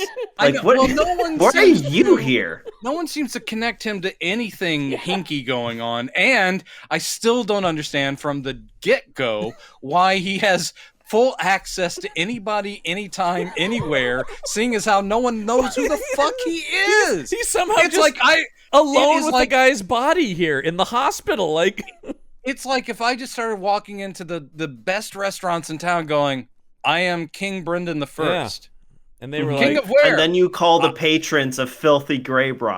You know? Yeah, exactly. It's like, you will feed me, for I am the king. Of where? How dare you ask? How could you even? And then I'll just be able to eat for free anywhere. Yeah. I love it. Yeah, come on, you know who I am. But no, yeah, when he comes in, he's standing over gloating that this guy's dead. And then the two guys, he goes, you guys better get out of here before this curse gets you too. Yep. And then he just leaves. Like, all right, well, I'll see you later. He does a mic drop and walks out. Boom. Yeah. By the way, if you haven't figured it out already, I'm the one murdering everybody. Who's your mummy? This guy. This guy. Yeah. So this is where we get the hunky doc. He starts narrating so late in the movie because he is on the bus out of town because he suggested they get out of there. He actually I like is the leaving. fact that she's like, I can't, I'm not going to, and he's like, well, I am. No reason to let it damage my vacation. And so yeah, but then on the bus, it's just him on the bus, and he's going, well, gee, I sure do feel bad about leaving her, and I am pretty worried about that weird Egyptian guy that's been close to her. I wonder if I should turn back. And he immediately turns back and goes back to Egypt. I just thought, well, what was the point of even having him leave? He leaves for one scene. It's insane. I think we missed the. We did miss the open market scene, right? We kind of talked about it. Yeah, we talked about it. Yeah. All I can say is, again, it goes on for so long. It's very long, very disturbing. Yeah. And again, but in a way that doesn't have anything to do with the movie, really. Like, in terms of that being the most disturbing scene, it doesn't connect to the mummy stuff, really. No, and also it goes counter to what you'd expect in these movies. In every single one of these movies, when it's the reincarnated love interest, who usually is now British or maybe she's American or whatever, they always, like, for some strange reason, I feel like I've been here before. This is my homeland. I can't explain it. What I love about it is this scene is her going like, I'm lost. Oh no, these people are so wrong and icky. Oh no. And like, but the rest of the movie, she's like going, I feel fated to be here. But in this scene, she is the most outsidery outsider who's passed around from creepy groundling to creepy groundling, and people are going, I just felt up her butt. That is the scene where she first holds her in his arms. Yeah, it's a total Batman rescue. The way he envelops her in his cloak. And she's I was wondering if that was did it turn into a dream sequence, or did she literally? Because that's when then they cut to she wakes up in his limo as he brings her back. I also love that he has a limo consistently throughout the movie. Where did he get the limo from? All right, here's the thing. If I'm Zoth, hey Zoth, if I'm gonna do your evil deeds, I'm gonna need a driver. All resurrected mummies. Limo. All resurrected mummies were provided transportation from Zoth Automobiles. That's Zoth. If you need to see Cairo in a big stretch, call Zoth. When in Cairo, visit the lovely Zoth. Oh yeah, I do also like him going like, "We are bound for Luxor. We gotta get back to Luxor. Get to the Luxor." I love this. This is just a really awkward scene when they're going through the tomb, and he goes, "Here, I want you to have this ring," and she's like, "Oh, I recognize this ring. It's like the one from the museum." He's like, "Yeah." He goes, "You know what? It's that exact one." Yeah, and she goes, "Well, I can't take this." He goes, "No, come on, take it." She goes, "I really can't." He's like, "No, seriously, I want you to have it." And then she goes, "You took it before." And she's like, and then he literally slaps her. I thought that was dramatic. He's like, "Where the goddamn ring?" I was like, "What?" And they were like, "Cut, Tony. That was not in the script." No, that's not okay. He goes, no, the end of the scene is the best part because then he goes, "Okay, maybe you'll change your mind later," and puts it back in his pocket. I'll keep it right here. It is suddenly a scene out of like a mumblecore movie where you're just going like, "Oh, that is so real awkwardness in this movie," where it's just like, "Okay, I'll try to give it to you later, and maybe I would love to see a Joel Swanberg horror film. I would love to see a Joel Swanberg mummy film. That would be the best. It's just mummy mumble. I mean the mumblecore, mummy core. The mummy mumbles. Yeah. Mm-hmm. Starring the resurrected Tony Curtis. Nothing would happen, but they'd talk about their their lives and stuff and their relationships and so be very downbeat. So he takes it, and then we get a bunch of the hunky doc running around going, "I have to find her. Where is she? She won't answer the phone in her room. Is she over here? Is she over there? She left with a man in a." It's like, well, guess what? Where she is, you dumb fuck. She's at the place where, of course, she is. She's at the tomb with the fucking mummy.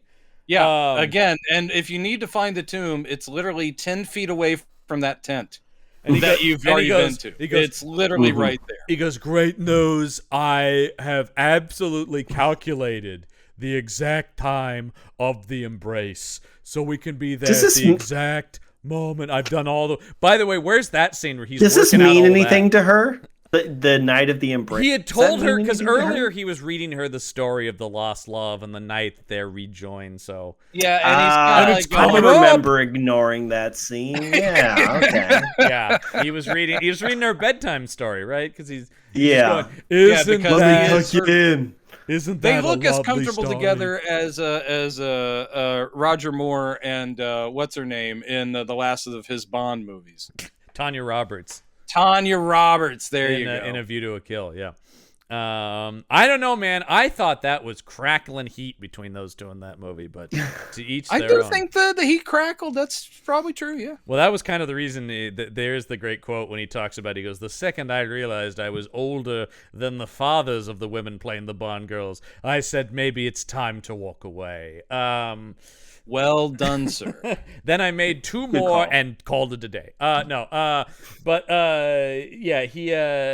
So he goes, let's see. Oh, when he kills the last guy. Well, I love we don't see him kill the archaeologist guy. We just cut to that guy's dead body on a table with the snake on it, and you're like, I guess he got him.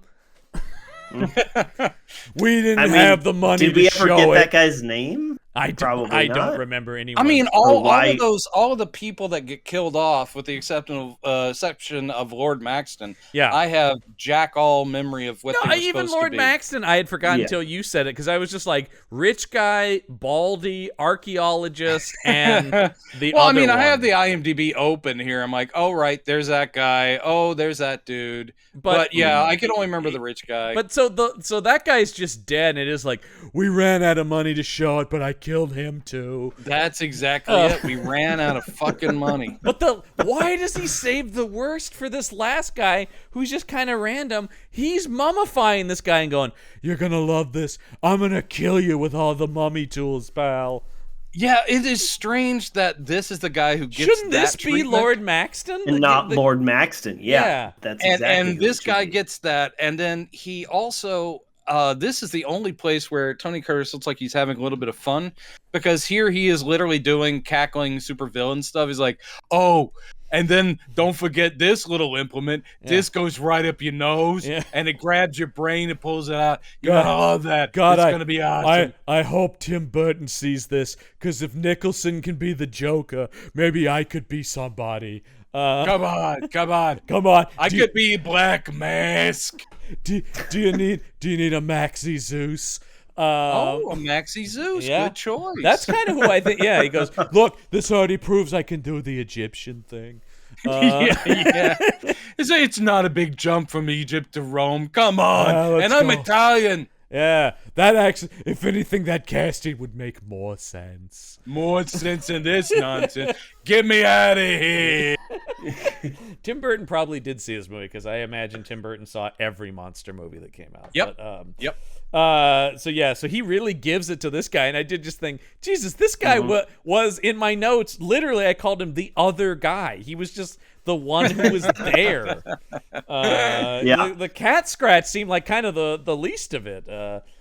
So they go, so he's mummifying that guy, and I explain it. It is actually, it made me wish more of the movie was like this. The gleeful murder of these guys, the really evil, cackling bad guy. And you are kind of like, where was this in any other part of the movie? Well, because this is so poorly made, poorly shot, poorly written, the only salvation this movie could have had is if they went camp. If they went full camp. That would have made it still better. would have been terrible, but it would have made it at least fun. then they could play with how terrible it is. There's a total lack of fun in this movie, except in this scene. And in the fun of things like that the movie doesn't realize how campy like that cat scene is. You know, I mean, like, yeah, and just the fact that Tony Curtis is our lead is we've just done 3.5 hours on it now. I am woefully miscast. Tremble at my miscasting in this movie. Did you not read the inscription that said, "Woe to you who disturbs this tomb, for you will unleash the casting of Tony Curtis as some sort of, I don't know, Egyptian priest or some shit"? I will say, when we said we were doing The Mummy Lives starring Tony Curtis, in my mind, I never went to he's the one playing the mummy. I thought for sure he was going to be the archaeologist. Yeah, exactly. I thought it was going to be like when we watched that Charlton Heston one or something like that. Yeah, you know, The Awakening. But Charlton Heston is playing the Egyptologist, like professor guy. You're going like, yes, of course, because he's not going to be a fucking mummy. And here's the thing.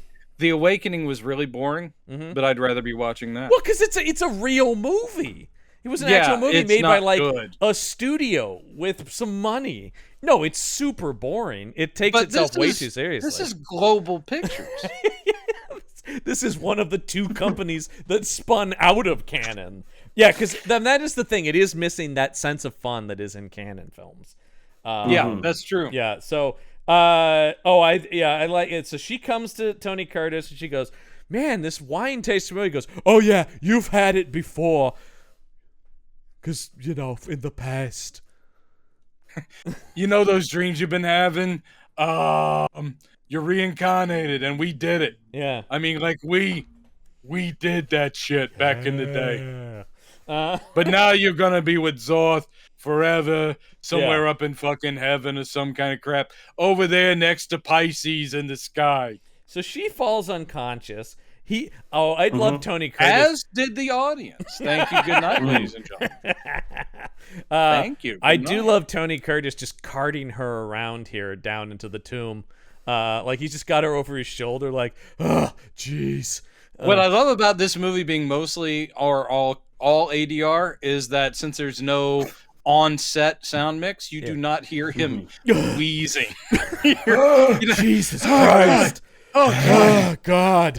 What do they feed you in South Carolina? God. You could have laid off the biscuits and gravy. You were really gonna Jesus Christ! Were you really gonna have Perkins do this? The guy weighed $120 wet. I swear to God, you should consider anorexia like all the other actresses. Oh, Jesus God Christ. damn it! Maybe I should have died before this movie. Let's just say Perkins was the lucky one. So he's clamoring down here with her, and he starts his ceremony going, Zoth, I've brought her here for you. And then of course at this moment we have. Oh, he also forces her into the black wig. Oh yes, he does. Why didn't they include the scene where he was picking out a black wig from? Like he's going like, "No, must be longer, straighter, look less like real hair." It needs like a straight over like Betty Page. I don't know who that is, but yeah. Do you have a lot of eyeshadow? Like a lot? Like a lot. Like more than you'd think you'd need. You know what? Because she's real. I mean, she's white. Just give me white. All the like we gotta hide you that. got. She's white as me. Yeah. Kind of like in this range. Yeah. I do. Yeah. Once again, another scene. I would have loved the scene where he's calculating where the moon's gonna be. I would have loved the scene where he goes, not quite close to the wig I'm looking for. Can I see more options? Yeah, could be darker, like jet black. No, it's gotta be shoulder length. What is though. the just point like just of past this? the shoulders? I thought this is insane because it's like all they had to do was in the original Mummy movie. All they had to do was put Zeta Johann in the outfit and she looked the same basically. They did the makeup, but the idea that he goes, she wasn't very convincing Egyptian, but she was exotic looking. No, but I'm saying like it was like she just kind of looked like it. The idea that he goes, well, Zoth won't accept her if she doesn't look exactly like the woman from the past. So and I gotta clearly get a he's got wig. no problem with wigs or tubes. I know, it's just because if he's gonna kill her and it's her soul or whatever that belongs, what does it matter what she looks like? Her soul will have the wig as well. Yeah. And I was shocked this movie had the balls to have him win when he actually kills her. And she joins Zoth. What a great scene. I think you saw the controversial. And then Life is a Highway plays, but it's sung by Tony Curtis. Life is a highway. Oh my God. I want to ride it all night long. I was a member of the Rascal Flats for a little bit. I don't know if I can't do any more of the podcast because Life is a Highway was mentioned, and that is killing me. That is killing me right now. If you're going my way. And I am going to start doing my tribute album of Tony Curtis singing classic rock hits, and oh my God, that is too good. We come from the land of the ice and stone. Night long. I was just doing more classic rock. I like the idea of Curtis does Zeppelin, right? We come from the land of the ice and stone. Squeeze the lemon, let the juice run down my leg. You get it? It's like you're whacking me off. You know what I'm talking about. He starts chiming in. I don't know what this means, but listen. I guess they're really into lemonade at this point in their career. Don't fear the Reaper. Come on, take my hand. I know it's spotty. Don't worry about it. In conjunction with Tony's wishes, these are unedited single takes of these songs. The fuck does that mean? Oyster Cult. Oh God. Jesus.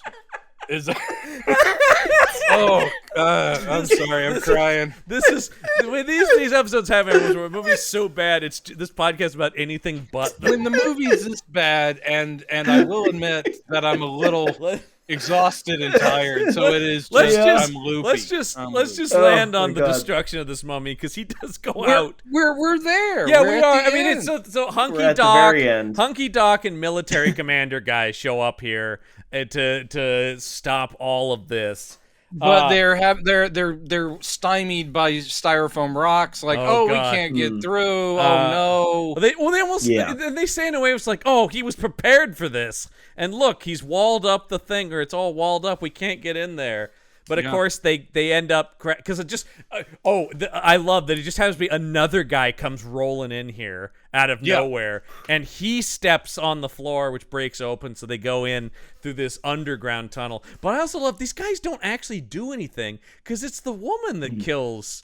It's Sandra that kills the mummy. Yeah, they provide a distraction, I guess, and then she's like, "Oh, I will fight back with flames and light." Well, it's because he's got this. He's making some kind of concoction. I can only assume is made out of tannel leaves.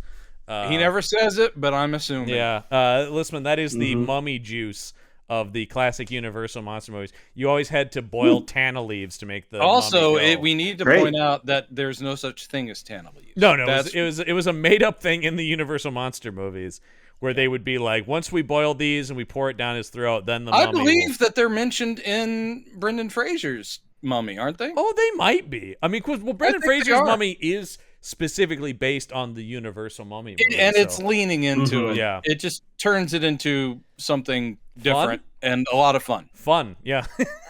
It says. I look forward to doing it. We'd like to enter. Oh yeah, that'll be right at the end. Especially after this piece of shit. Oh yeah. Holy crap! Yes. So he goes, "All right, drink this, honey," and she just pushes it back in his face, and this guy's done so. Like, pretty much that's it, basically. He starts going, he did not see that coming. Oh, my face.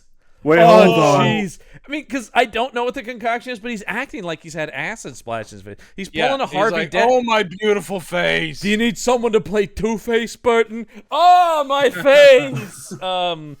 Hello, I'm District Attorney Harvey Dent.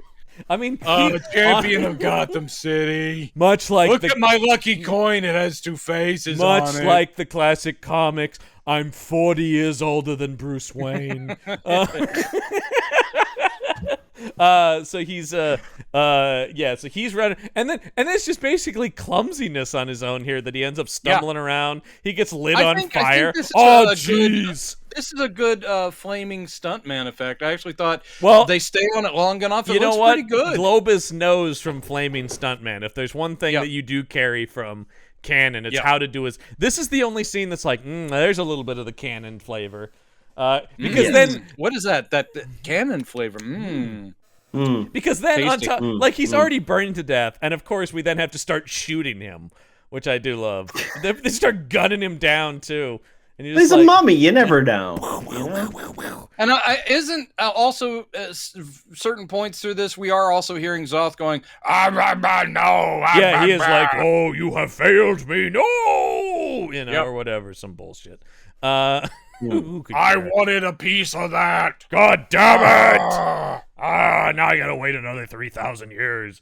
You really fucked up, Curtis. For another skinny American girl from South Carolina. Jeez. That is my type. Apparently. I'm not saying I have a type, but I have a type. If you know what I mean. Hello? Is anybody still in here? God damn it. Don't you hate when you're on a flight? Oh, come on. This is my best stuff. Come on. Going? What is this thing on? Is this thing on? Boom, boom, boom. So gotta go. I just got the light. So of course, as happens, now the whole thing is collapsing because it has to. And they're running out of there. One of the great pyramids of Giza is collapsing in this movie. Yes. Yep. That would be. I think that makes some international news. Wouldn't it? We might. Yeah. We might hear about that. But why does this military commander guy need to die? Because they're all getting out, but for some reason he gets sucked back down. I just thought, why? What is the? It's just like Globus was just like, can we get another thing in before it was just Globus going, one more body. One more death for, tension. Yeah. That's good. Oh no, they all make it out. No, change that. Everyone will cry when military man doesn't make it out. Oh no, he dies. They have grown very close to him now. Yeah, in the 3 scenes this guy's been in, I did just think but my thought actually was, what did he do? What was his name? Oh, I don't know. I just called him military. I know. Man. Hunky Doc. He was upset. upset. What the fuck was that guy's name? He was upset when they found one of his guys dead earlier in the movie. But we should be glad. Zoth, the Egyptian god of revenge, all of this is wrong. Yeah. Has been thwarted. Yeah. And our 2 lovers are together. They are, and the last shot of this movie also made me laugh, which is the superimposed image of the mummy in the stars. What is that even supposed to mean?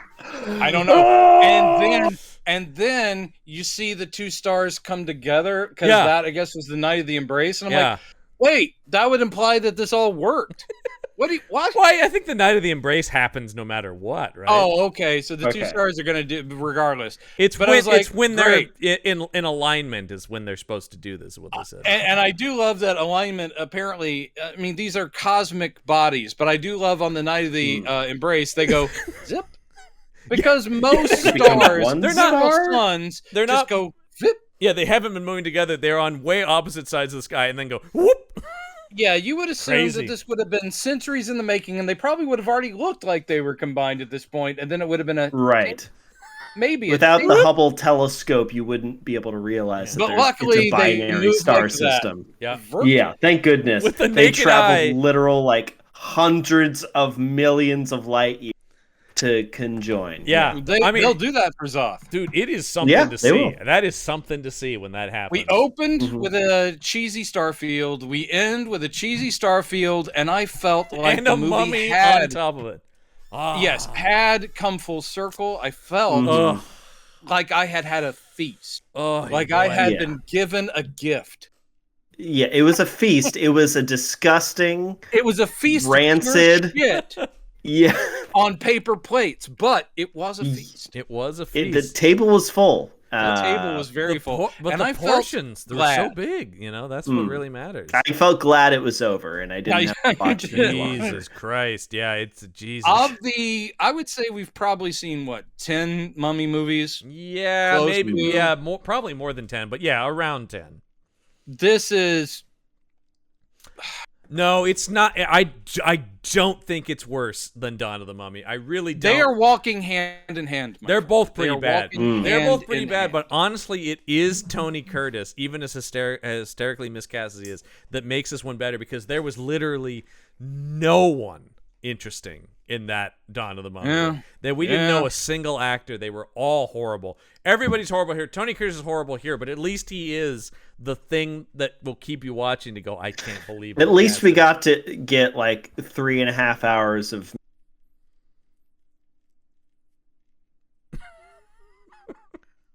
no, I don't know. Listen, you cut out there at the end. 3.5 hours of what? 3.5 hours of what? You can't leave me hanging. Wait, can you hear me? Okay, now great. we can. 3.5 hours of material based on. Oh yeah. Film. Well, here's the other thing too.